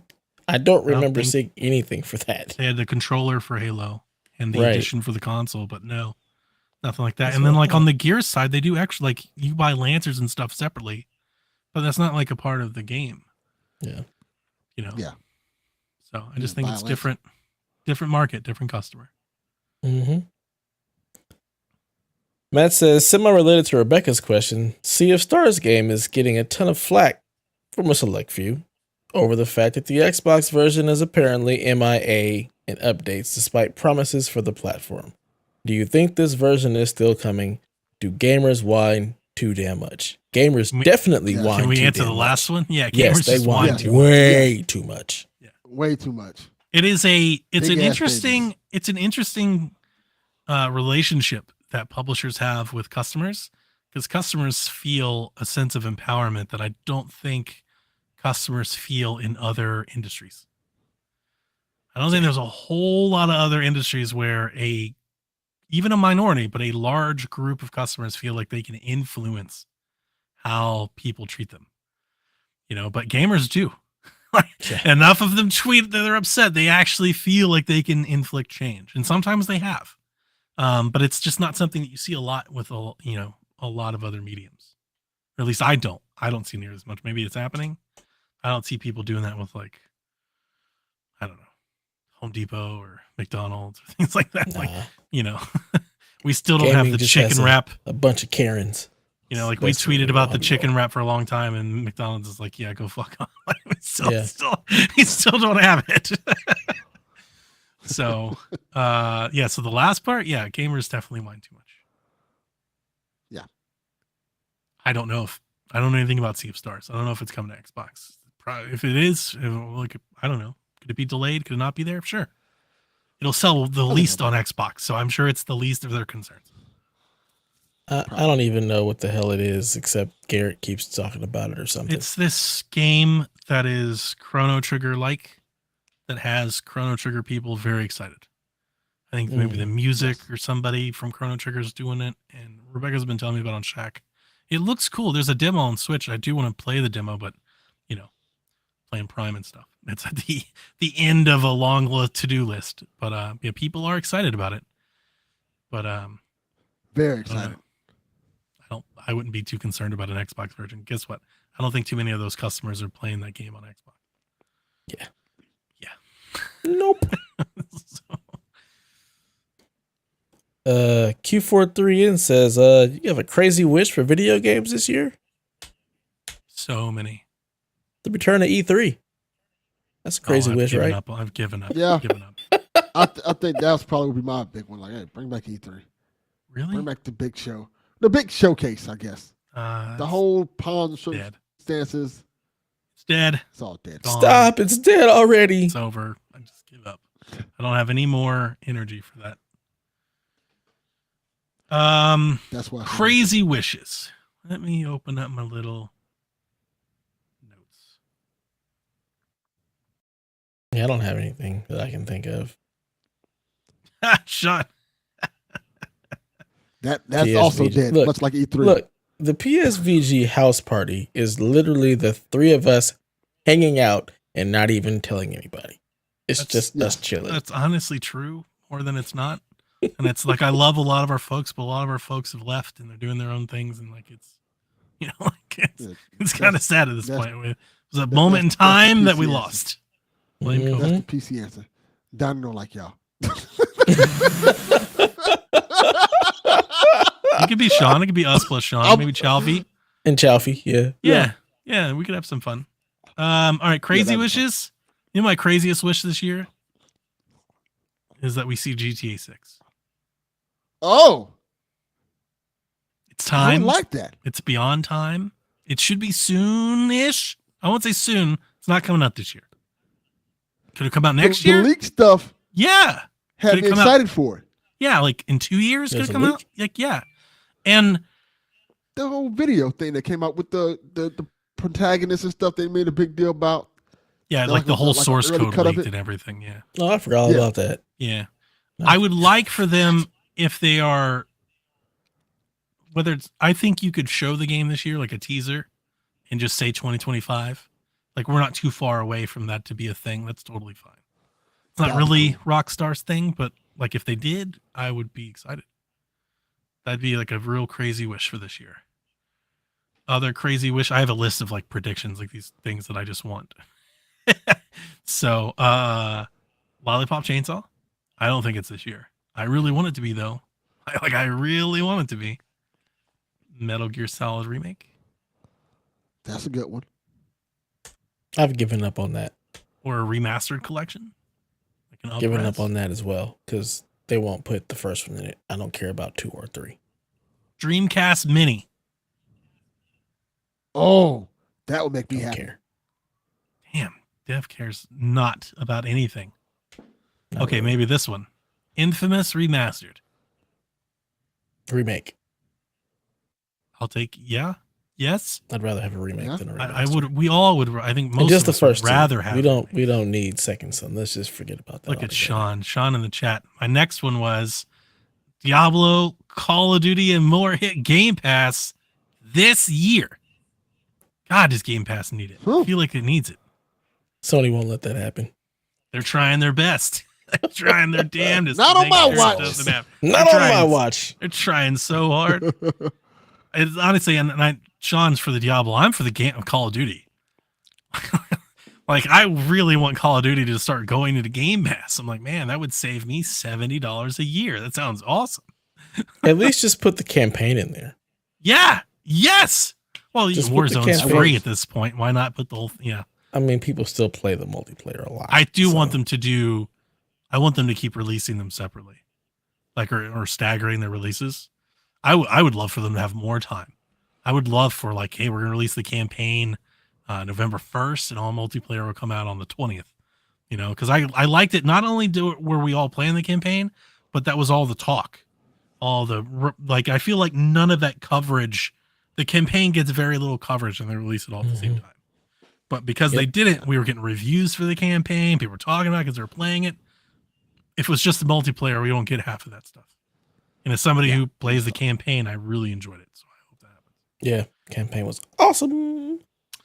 The next Nintendo Switch is just a better Switch, and it's fully backwards compatible.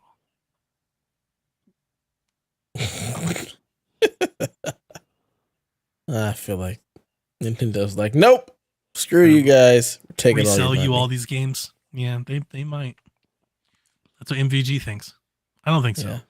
I We think got to go to a whole different platform. We're doing AMD now. We're not doing NVIDIA. they could. So this, I'm sorry, it doesn't work. It just doesn't work. Apple, You know, we got the M chip. We're doing this now. Like, oh, you but they've done it before. 3DS was backwards compatible. The Wii was backwards compatible. They've done it before. So I'm still like, it'd be a real fuck up if they don't.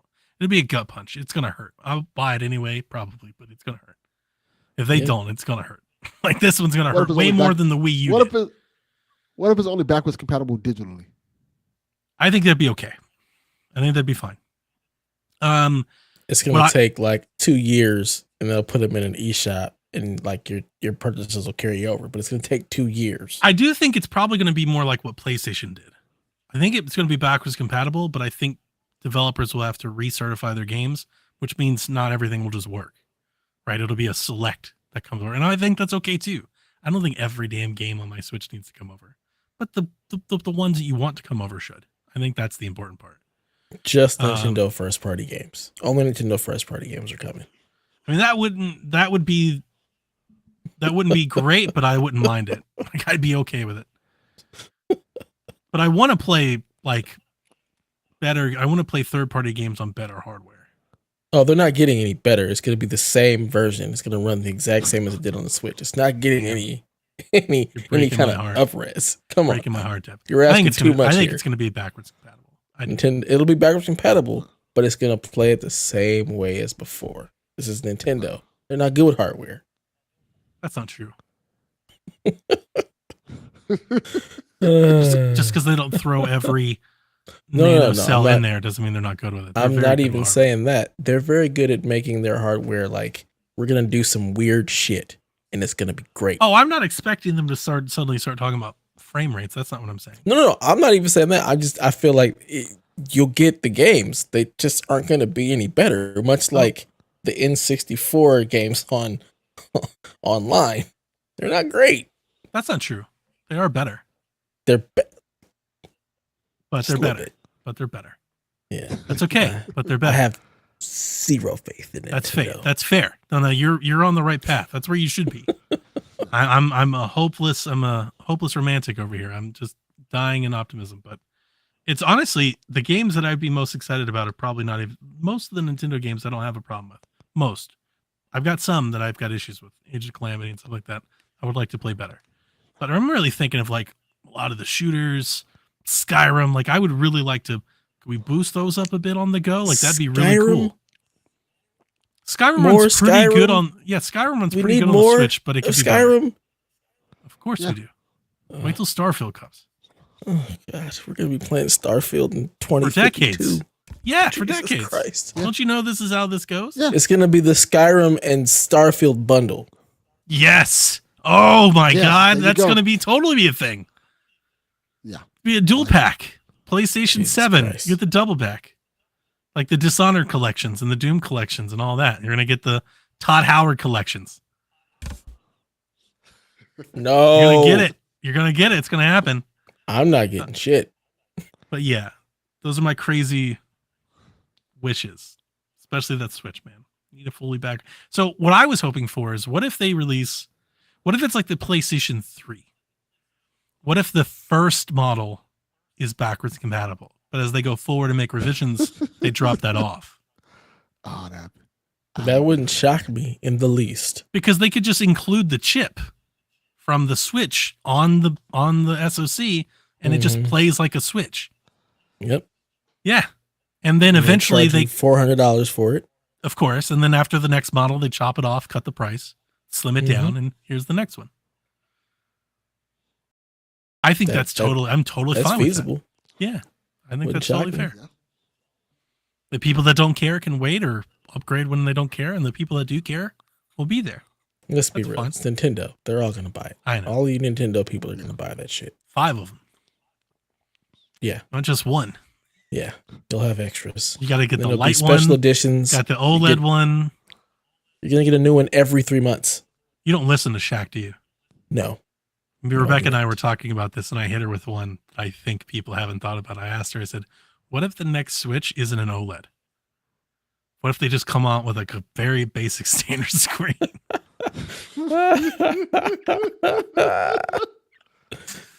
Oh, shit. She was like, I hate that you said that. Yeah, because it might be true. God damn it. Somebody kick Daniel out of the chat. I want them to go to a phone model upgrade every 2 years. Get out of here, Daniel. What is your mobile nonsense? Stop it. I mean, they do upgrade every 2 years. Is it an upgrade, or is it we're going to change it? They did the base Switch. Then they had an upgrade, a Switch revision where it had better battery life. Then they did the Switch Lite. Then they did the OLED. 2 of those were not upgrades, okay? They were upgrades. Let's be real. That's not an upgrade. Well, they were revisions. Revisions is different. He's talking about upgrade. Like, stop. I think it's basically the same. Sean says I'm bang on with the OLED thing. I don't think people have thought about that in their head. I think they're like, oh, I'll just get a new Switch to be like my Switch. I'm like, I don't know. You think that? They definitely could be like, all right, how do we sell enough of these to start with? And then how do we get people to rebuy them again? Let's go back to our regular screens and we'll put an OLED in it a couple years from now. It's the Nintendo way. It's what they do. They're going to do that. Yep. The thing is, they lost me a long time ago, so it doesn't. So here's the thing. The thing about like these kind of like tropes that we associate with Nintendo is there's a whole new people running the company now. It's not Iwata's Nintendo anymore, right? The new president, new leadership, he passed away. There's all kinds of new stuff now. So I don't know if we can expect them to do classic Nintendo things. I don't know. Look, man. They might, but I don't know. Does the Bible still have the 10 Commandments? Yes. Nintendo is still going to have the same nonsense. It's the creed. It's what they do. Well, I mean, I think they're still going to have Mario and stuff. I just don't know if they're going to like come out of nowhere with like a Wii U gamepad out of the blue or some shit like that. Wouldn't shock me. It wouldn't. I mean, would anything shock you? It's part of Nintendo. It's how they get down. I just got a feeling that they're just going to, they've been playing it safe for a long time now, for a while. If you think about it, I just don't, why do we think that's going to suddenly stop? They had to play it safe after the disaster that was the Wii U.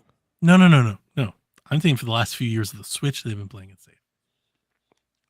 The Labo, the Ring Fit, like the last crazy thing they did was what Mario Kart Live. They haven't been playing it safe. I'm confused. They haven't been doing those things of late. They've just been releasing software, just good old fashioned Nintendo software. They haven't been doing crazy weird things. Okay, okay. I'm not. Am I making sense, Sean? Am I talking to a You wall? gotta What's talk to going on somebody here? else here. I got nothing. Yeah. I got nothing here. Damn it! I need Sean here. There are a lot He's of in the people chat that always somewhere. expect, because you went from the 64 to the GameCube to the Wii to the Wii U. There's a lot of people that are like, "What crazy thing will the Switch 2 be?" And I'm kind of not convinced that it's just not going to be a Switch. I'm like, I think it's just going to be the same thing. Was the iteration of all that crazy? The 64 to the game, like, was that crazy and completely weird? different. They changed the medium. They went from cartridges to discs. The discs were little. That was just the tiny industry. discs. No, nobody used those tiny discs. Nobody used tiny discs, but you just went to a disc. Like, to me, I guess it just didn't ever seem weird or crazy to me because it's just a CD. And then from that to the Wii, the motion controls, and you go from that to the Wii U, the gamepad you had to play, and you always had to use it. Guess it just people feels think like those Nintendo. are weird. People think that's weird. I guess maybe because with NES we had like Gyromite and all that other weird shit. You had the Super Scope with Super Nintendo. Like, to me, that all just seems normal Nintendo stuff. Like, none of that seems weird to me, I guess. Okay. Well, Nintendo fans, it's a hot topic. Everybody's like, what weird thing will the Switch have?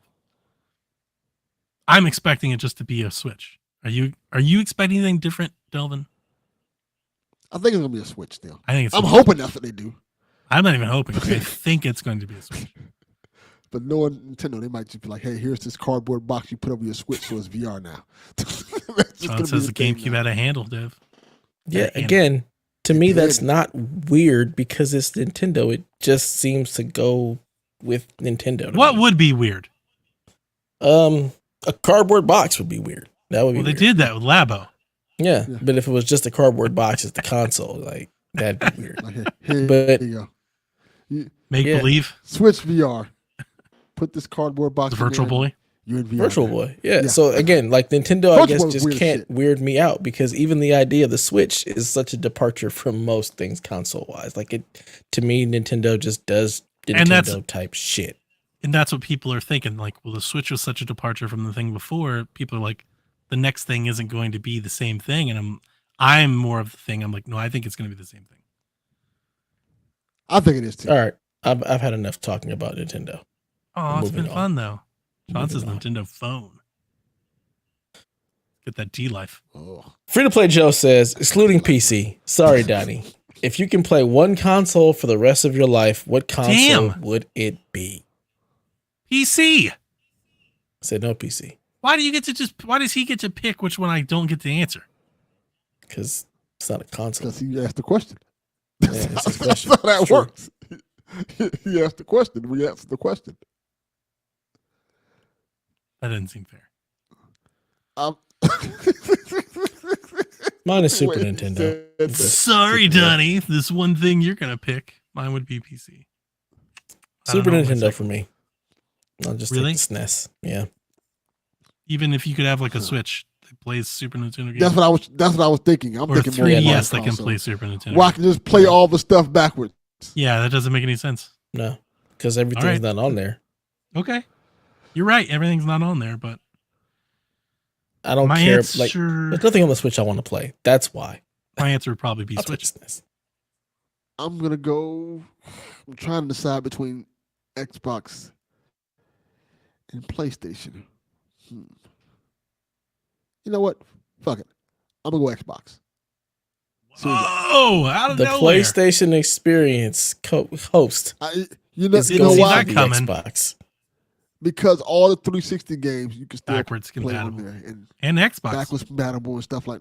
Yeah, and Series X is backwards compatible all the way back to original Xbox.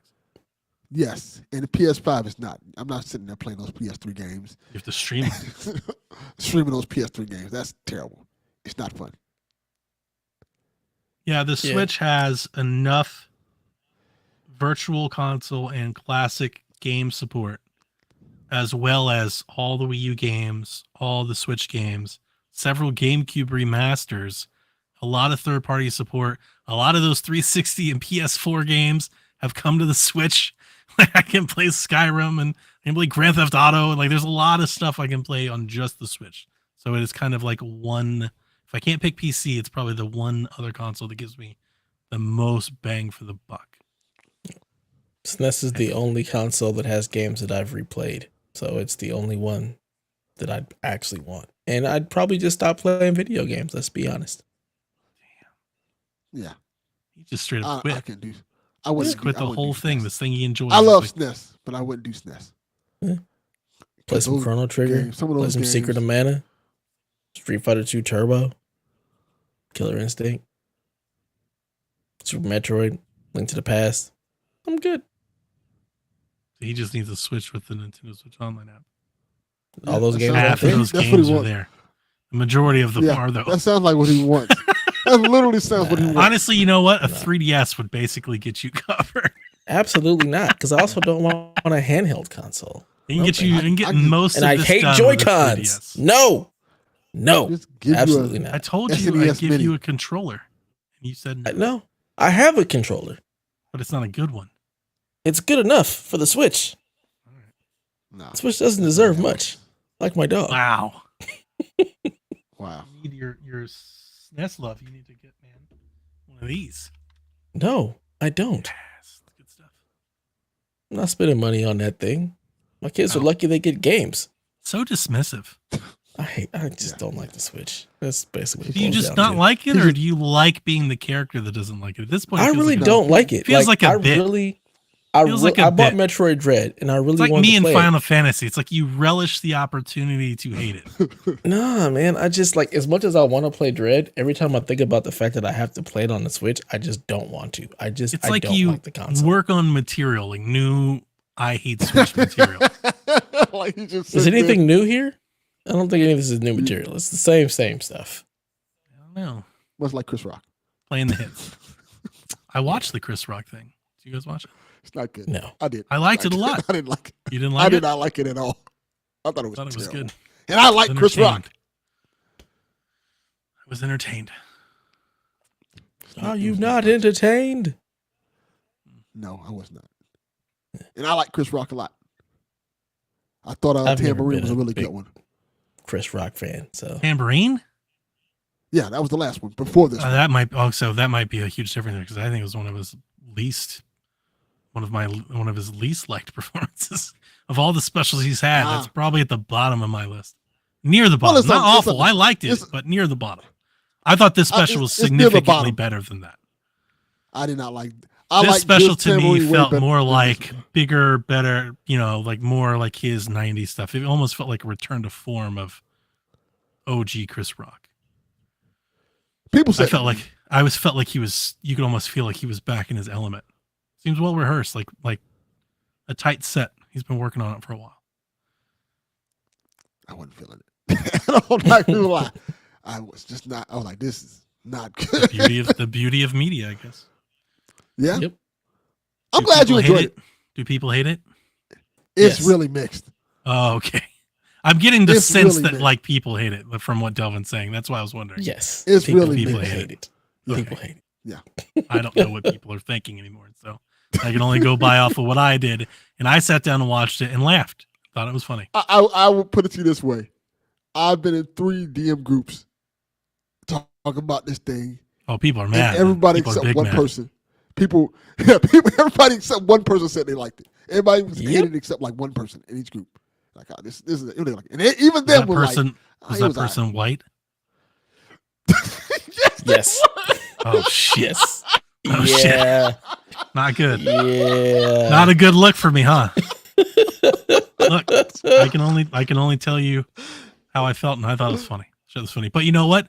I like the raunchier, the more controversial, the more hard. That's the style of comedy I like. I'm never one of these people that's like, you can't punch up and you can't, like, it's all bullshit. When I think you walk into a comedy club, that shit goes out the window. Everything's It's fair not game. the raunchiness and stuff. It's some cultural It's things funny. that I don't even know how to explain. That too. I could see that. No, I could see Yeah. some of that. My biggest thing was There I was was all of watching that that. shit about the This slap is- in the beginning. The first part was interwoven and laced with that. And I'm not a part of that, and I'm not gonna, Yeah. weigh in or judge things based on it. Did I laugh? Yeah, I laughed. Thought it was funny. my thing was I was watching this like, this isn't funny. That was my whole thing. Really? Like, it wasn't. Maybe I we have a just didn't very find it different funny. sense of humor. None of it? I don't know what it was. I didn't find any of it funny. I didn't laugh Wow. one time. I don't know what it was about it. Maybe I wasn't in a bad mood. I'm like, well, this is. And you said you like Chris Rock stuff. I like Chris Rock stuff. Do you? I like Chris. Yeah. I liked every other special before this one. All right. I like George Carlin. I like stuff that's edgy. I like Chappelle's my favorite. Carlin's edgy, but they're not nearly the same. I wouldn't compare Carlin to Rock. That's whoa. Yeah. Like, way I'm just different. saying in general. I don't mind stuff like, You don't like him making fun of like Meghan Markle? I thought it was all right. I know what it is? It felt really dated to me because I've been hearing these similar jokes all last year. Even the Will Smith stuff. Everybody's been making the same entanglement jokes about Will Smith since last year. Not even last year, the year before last year. So now hearing him say, it's like, oh, this is a little dated. Yeah. I don't know. It was like, oh, I'm not feeling this. Because like I said, the best Will Smith entanglement jokes were said when it happened. I'm scared to open up a can of worms here, but were you like really pro Will Smith? I can't remember anymore. I know we talked about it a lot, but were you all like, that was fucking awesome? Because I wasn't, and maybe that's why I liked it. I wasn't like it was awesome. I was more like, all right, let's move on from this. This is fucking stupid. Why are we still talking about this goddamn slap? That's what I was on. We're men. It happened. Move on. Sean, if Chase is still here, Chase is your guy. This guy has come out of nowhere in the Discord talking about the XFL on multiple occasions. Like, he is your guy. He's going to give you the rosters, the stats, all of it. Like, that's your man. Yes. He's the Don't worry. Give it a couple more weeks. All that stuff will be on discount for 50% off at your local Target, Walmart, or wherever you want to go get it at. I didn't realize it was so, I don't know, not well received. But when we were watching, my wife, there were a couple jokes. And I'm not even talking about the Will Smith bit at the end. There were a couple other jokes where my wife were like, she looked at me and she was like, people aren't going to like he said that. But honestly, I think I probably like a lot of comedians that say things like that. Like I like Chappelle. I like Segura. I love Bill Burr. I like comedians that kind of go for it. So that might be why I liked it better. I think I'm not like the whole PC in a comedy club thing doesn't work for me. I don't think everybody has to be nice up to everybody all the time. I agree. That like my whole thing, like I said, I just didn't find them funny. Okay, that was my thing. It wasn't whether it was like, oh, he's pushing the line. Like, no, this just ain't funny. I always look at it like this: if you're gonna tell a joke that's edgy, it better be funny as fuck. I thought it was, and I was like, oh, or at least I don't know. We have to talk about specific truths, but the jokes and you know me, we talk about this often, like privately. Yeah, I watch a lot of stand-up. We crack jokes each other. I watch a ton of stand up. It's probably, honestly, it might be the thing I watch most behind horror movies. It's just stand up. I watch every stand up special, every show. I watch across Amazon, across Hulu, across Netflix, Comedy Central. Like I love stand up comedy. I watch it all the time. I didn't find the jokes were tired. I can't remember anything that he said. Maybe the Markle stuff. I mean, the entanglement stuff, I think is like good Twitter fodder. But I haven't seen a lot of other comedians taking jokes, and I haven't seen it talked about the same way.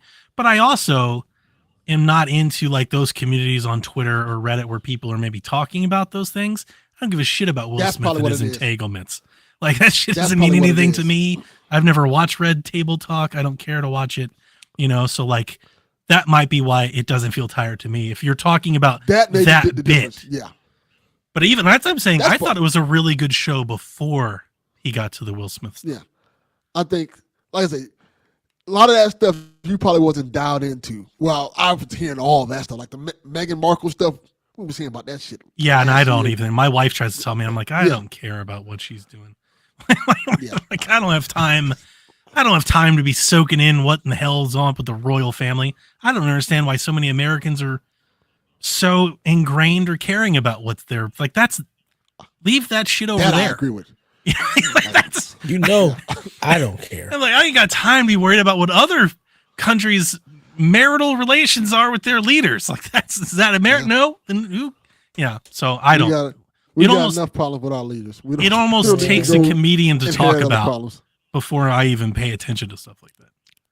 Yeah. So you might, in that regard, I could see it. Because I probably just haven't seen or heard much of those things. Yeah. I still Smoking watch. Joe says, Never mind. I'm moving on. I was gonna say I watched the Done with Louis this shit. I watched the Louis C.K. thing, and that's like a no-no in the world today. Like, oh, you can't do that. Did you like it?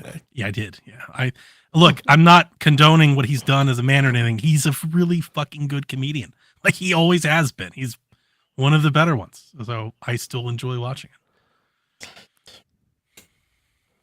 I'm not going to say what I was going to say. Don't say it. That's fine. I'm not. No. I know. I'm not. Look, I'm not afraid to admit it. I think there's always these weird things where people can say, that's and like, fine. There's a lot of people. No, that's not the problem. Okay, good then. I get a lot of that. I'm not saying I'm like a fan and buy his T-shirt or anything. Like I just wanted to watch the set. No, fuck it. I will say what I was going to say. I will say it seems like some of the ones who are the most talented are always the ones that are really problematic. Isn't that the case across a lot of everything? industries? It does seem like that's everything. The point. That's the point that I have with that. That's why I don't like drawing in the like.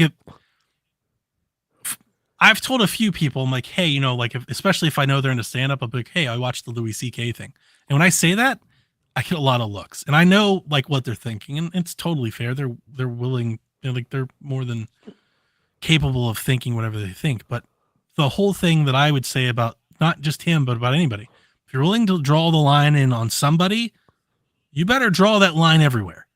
Because if you don't, that's right. And like, I just don't. Like, I'm not that person. I separate the people from the product. There's a lot of bad people who do stuff. I'm not going to just stop listening to music that I like because of something I found out about them, or every actor or every producer, every publisher, every video game creator. Like, I don't have the time and the energy to figure out what I can and cannot like. So I just, don't condone the evil things that happen in the world, wish for better things to happen, but I'm still going to I'm going to play Call of Duty. I don't care. Like, Bobby Kodak's a terrible person. I'm not going to stop playing Call of Duty. And if people think less of me because of that, then fine. But I'm not going to stop. I love Call of Duty. I'm not going to stop playing Call of Duty. That just is how it is. I don't like Louis C.K. And again, I'm not supporting the man. I'm not telling you should go listen to him. I'm just saying, as a fan, somebody who watches a lot of stand-up comedy and thinks he's very good at that, I wanted to see the set, so I watched it. Yeah. It really depends on me. To us. I'm with you. Yeah. Watch what you want to watch. I don't care. It's fine. Yeah, definitely watch what you want. It seems like certain folks get passes where others don't. And that's the hard part in trying to keep up with what's accepted and what's not. Yeah, I'm not going to judge you for liking content. Like, again, I'm the same way. I can separate this last special was way better than his first very one. Easy. Louis C.K.'s first special back was not very good, but the last one was funny. I'm just not big into comedy like that.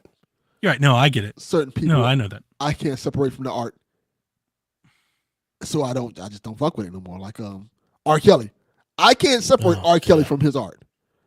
Did you like that joke? Nah, the Chris Rock joke. Yeah, that was a good one. Yeah, because he said, like, he was saying, people still listen to Michael. They'll turn off. Yeah. They'll turn off R. Kelly, but they still listen to Michael Jackson. It's like, And outside of that comparison, there's probably a lot of other musical acts you could throw in there. There's a lot of folks. There is a ton. There's a lot. And there's a lot of athletes. And that's the thing. It's a dangerous slope to be like, no, I'm a better person. I'm going to write this off forever. It's like you paint yourself in a certain place where now you risk a lot of things that you don't like possibly. Because look, there's a lot of bad people in the world. I'm just going to pick the people that I don't like and stick with that. I don't care if I don't like you. That's true. Yeah. Because I also don't care what anybody else thinks.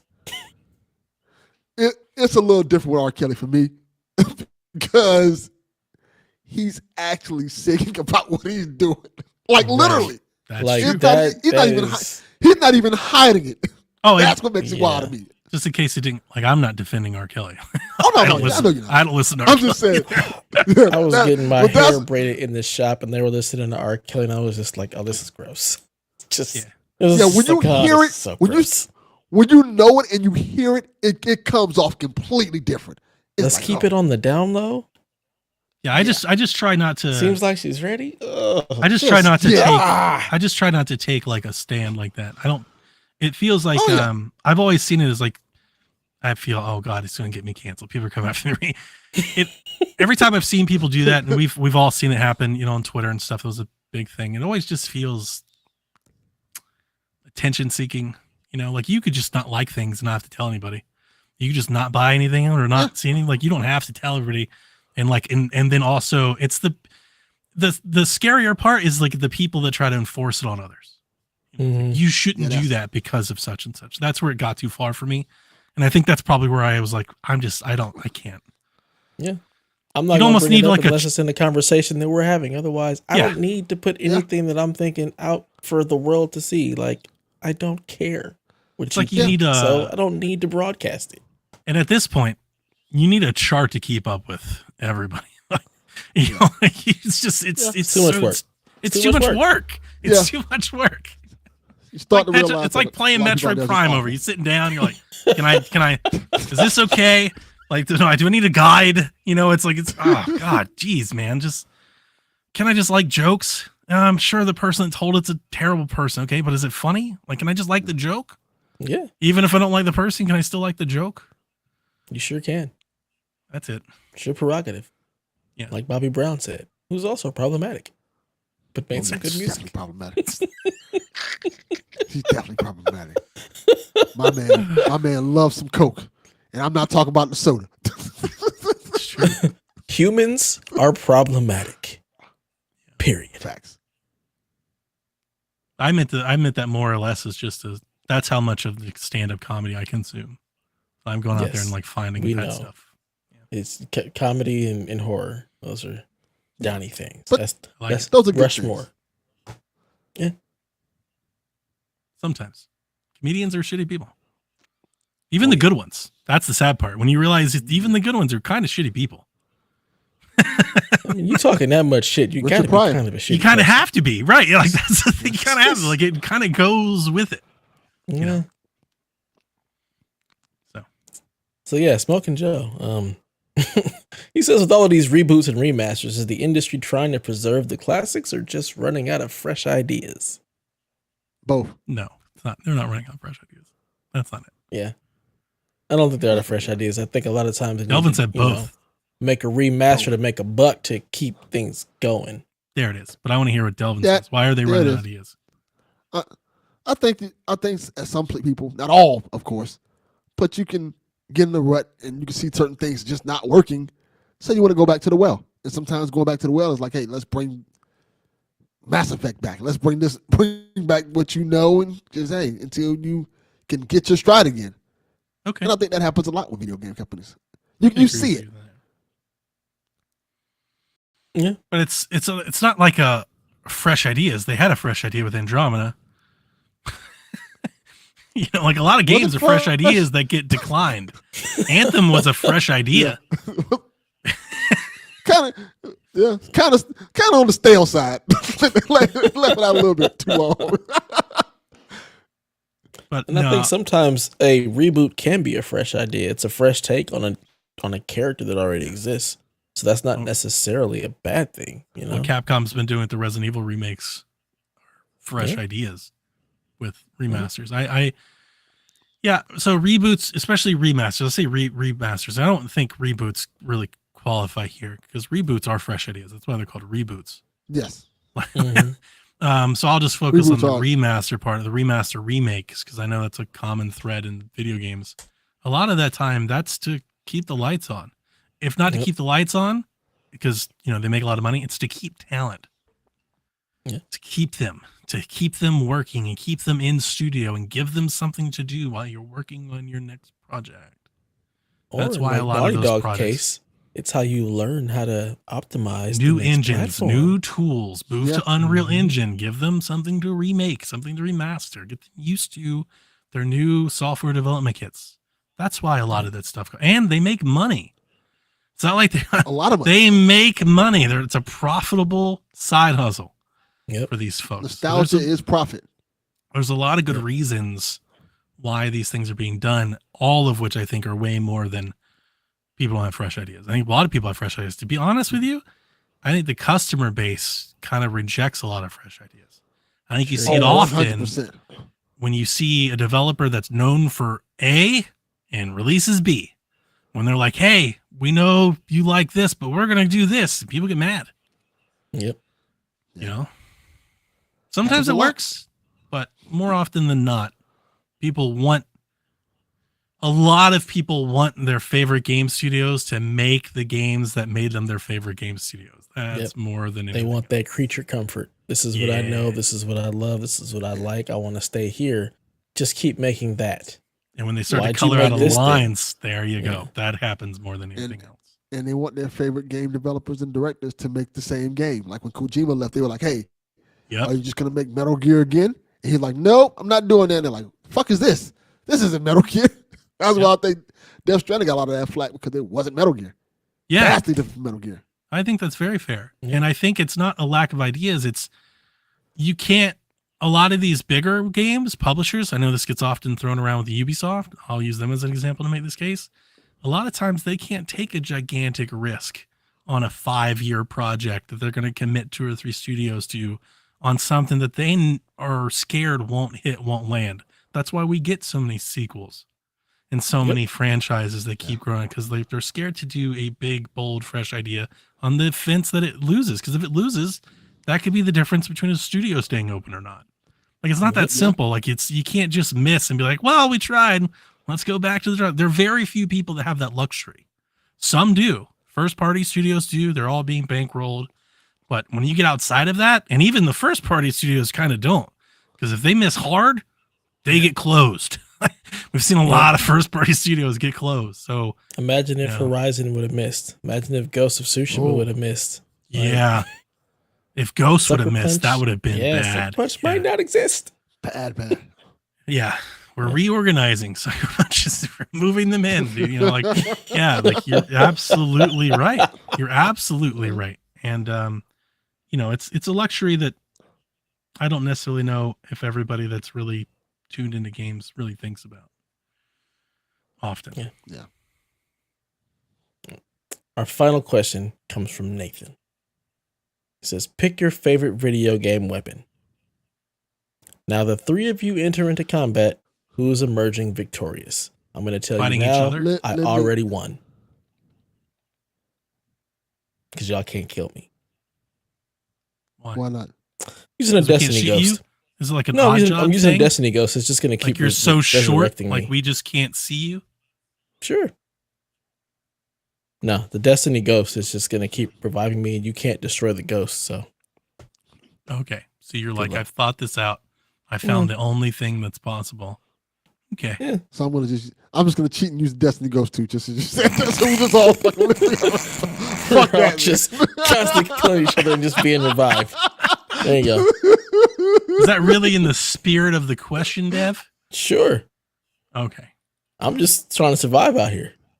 I was gonna ask, does things that are in video games but exist outside of video games count? Like, for example, it has to. Can I be like Thor's hammer? Yeah. Thor's hammer's in God of War. So, sure. That counts. Yeah. I'll pick Mjolnir. Shoot lightning and shit. That shit. The thing is, are you worthy? Are you worthy to pick up? Oh, That's definitely not. You can't pick that shit up at all. That's a really good rebuttal, you got Dev. it. You can't. Dev's over here with his damn ghost, and Delvin's just like, Well, I can't pick up. I would assume that I can pick up Mjolnir. You're assuming, and that's where you get yourself killed. That's a large assumption. You just lost. Wow. I think it's fair. That's disappointing. So Delvin's out. Yeah, there you go. While you're trying to lift that hammer. Dev just captured the back of the head. And so my first answer was to say Lancer, because that just sounds awesome. Mm-hmm. But I can't do shit, I guess, to you with a Lancer. I can to Delvin. But Delvin, I can't. You can saw me in half. I'm just. What are you going to do, Delvin, if I cut off your arm? I'm going to say, ow, why did you cut off my arm? I just Lancer your arm. Now what are you going to do with that hammer? Right. Well, if I let's can't say you lift could pick it up, but let's say you could, but I cut off your arm. If if I pick it up, Have you I thought just this shock you through? with I lightning. guess is the Yes, I don't have to get you have to get near me to use the lancer. I'm shocking you with lightning, and you have a metal thing in your hands. I don't think I'll be all right. And Dev is going to be completely covered in metal. Am I? I'm not covered in any metal. Whatever the I'm fuck not. that. The ghost is just. Oh, then this- it's just the ghost. It can disappear and go away. I'm not covered in metal. That's and that again, stupid little. I don't know what it is. Well, I you just can't. be getting shocked for eternity. So I just hey, here you go. no, not necessarily shocked for eternity. Like you can kill me, but my ghost just revives me. Then I'll just kill you again with Thor. You The have to hammer, imagine that's that you how that get works. close enough to kill me. Like that's the other thing. Like I you don't have to know get what close. kind of- I'm shooting electricity at you. Again, get I close don't. to shoot electricity at Again, you're not lifting that hammer, so I'm not Or- really worried No, about I it. can't. One, I am listening to Hammer. Also, not. two, I can just kill That's Donnie the funny with part. We know you electricity. definitely are not. I am worthy. I haven't picked my As weapon much shit yet. as I've been through, I am How do you know you're killing me? I haven't chose my fighter yet. the terrible Lancer. I didn't It's a pick it. bad I idea. said Don't pick- I said I would, but I know it wouldn't work. I haven't picked yet. No. I'm still thinking. So, all right. So you know what came to my mind first? The cerebral bore from Turok. That was just a The fuck is badass that? weapon, man. It shoots a homing thing, like a brainwave that homes and attaches to your head, and it sucks out your brains. That sounds cool. And then your head explodes. But then I also thought in Turok that they had like I think it's just called a nuke. I was trying to find the name of it. I can't. You remember shooting that in Turok? That's got to be one of the most powerful weapons I've ever shot in a game. Like The you question shoot is- it and it sucks like all light from the game just gets, and it gets so, and it's a huge giant flash and like everything is destroyed. Do you not just kill yourself in that as well? I mean, Turok lived. I think the owner of the gun is impervious to its. There you go. I think that's what I would pick. Because Okay. I mean, that's just. So I mean, that you guys kills have never seen it. everything? I'm gonna But I have to mean, I've send you seen at least. nukes in games. I'm so gonna have that- to send that- you. That kills me, and I get revived, and you've killed Delvin No, if he see, hasn't this is how I already do it. electrocuted you. Maker of Chaos says I thought you could kill ghosts. You can't. You have to have a paracausal bullet to kill it, and neither one of you have. The fuck is that? That sounds like some made up shit. That's You just literally gave some us made up the shit. answer now. Yeah. Paracausal I'll bullet. change my answer. I want a paracausal Yeah. Good luck getting the ghost, because I'm just gonna tell him, look, don't revive me. Stay hidden. Let them kill each other, and then revive me. How about I Yeah, just those are different ghosts. Those are not my ghosts. Those are what the Different fuck does ghosts. that Do mean? you hear this? there are different What- ghosts. Those type are of shit different is that? ghosts. Those are different ghosts. Look, Yeah. look. There's That- different types of ghosts here. No, that is terrible. Oh, he's gonna go to the shelf. So these are those. What? The fuck is that? Like This Squidward. is these are the ghosts that the This is the hive nerdiest we've use. ever seen Dev. This is Dev in Yes, his yes. element. This is my This, yeah. yeah. Get that shit the got- fuck about. I've got this guy. It blinks out of existence. You don't even Your get to see your it. Rubik's cube? All right? What? Yeah. What are you gonna do That's with my that? ghost. It's my That's- ghost. No, That doesn't seem. go soon. Yeah. That's It not just- good. you know, That's not intimidating. at Blinks all. in and out of existence. No. Just revives me. Calls it a day. Gives me an overshield. We're good. Nah. Basically, I've That was a become a weapon? guardian. Yeah. I don't think so. That's what gives me all my powers. Foul. Call him That's how it foul. I don't works. think that's a weapon. That's how it works. No. Nathan, Yeah. can you get a ruling? Yes. Maker says it's useless without the traveler. What is this nerdy Well, no, because Destiny the tangent we've traveler fallen right down now, to? Who? Do you hear the this? traveler right now This is is kind of terrible. gone, and we This still is have making- our powers. This is making me miss the days of MCU talks. Like this is just all kinds of Yes. what This the is hell? bad. Oh This is great. gosh, This this is is great. terrible. Yeah. I'd rather talk about Wonder Woman again than this. Wonder Woman. Oh, Well, ladies and gentlemen, this has been episode 77 we don't know. of the Play Some Video Games podcast, where we all just tried to kill each other. I don't think we were successful. Why were we trying to kill each Not at other all. either? We I don't like each know. other. Why Why couldn't would we we just do like that? 'Cause I hive honestly- busters it on somebody Yeah. else? I honestly feel like we would just come together and just murder everybody else. Yeah. That's really what would That works happen. better. I wouldn't even have to murder. I would just threaten. I would just shoot it once and be like, see what happens? No, look, the three of us, we're just going to come together and we're going to you go see the against Turok carpool thing. gaming. That's what's going to happen. Yeah, We're gonna carpool. We got to take out gaming. carpool like that? Yeah, just why not? Sean, that's why. I'm starting beef. Sean ain't been there, so you know. We're recruiting Sean to our side. Sean already said he's moving in with Donnie. Is he turning? Is it the He's heel moving in with turn? Donnie. It's like Hogan is. Who's the third man? Who's the third man? Drops the leg on court. Oh shit! Yeah. That's who we're going for. Just full NWO. Just gonna spray PSVG on court's back. Why? Because fuck them. That's why. Wow. This is amazing. This is great.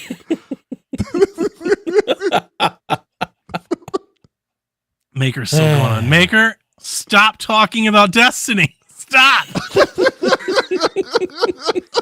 I opened the chat and there's like paragraphs of why this doesn't work from them. I'm like, what? Stop. Please stop. What did we do to deserve this? No, yeah. That's what you do to us? Cruel and unusual punishment mean anything to you? God. He's like, nuh-uh. In the lore of the 7th chapter of the Green Queen on Cyanisis, they said the template, whatever, man. This is bad.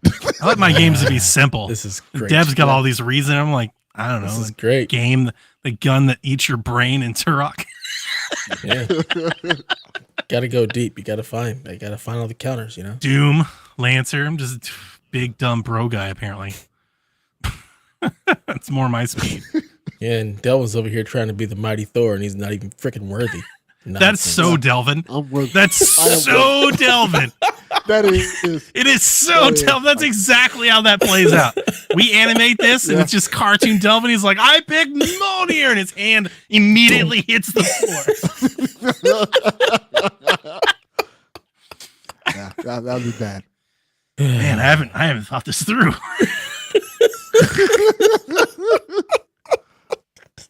Yeah, that sounds about right. Well, ladies and gentlemen, until next time, play some video games. Let me.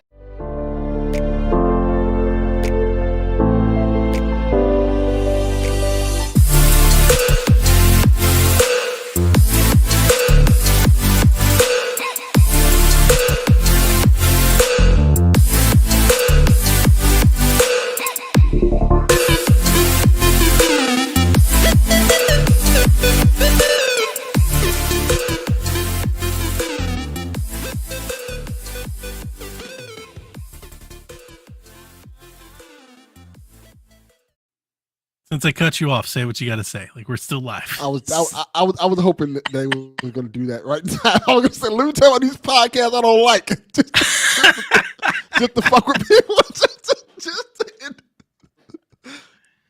Wow. And just cut it off right there. And just leave it at Night, folks.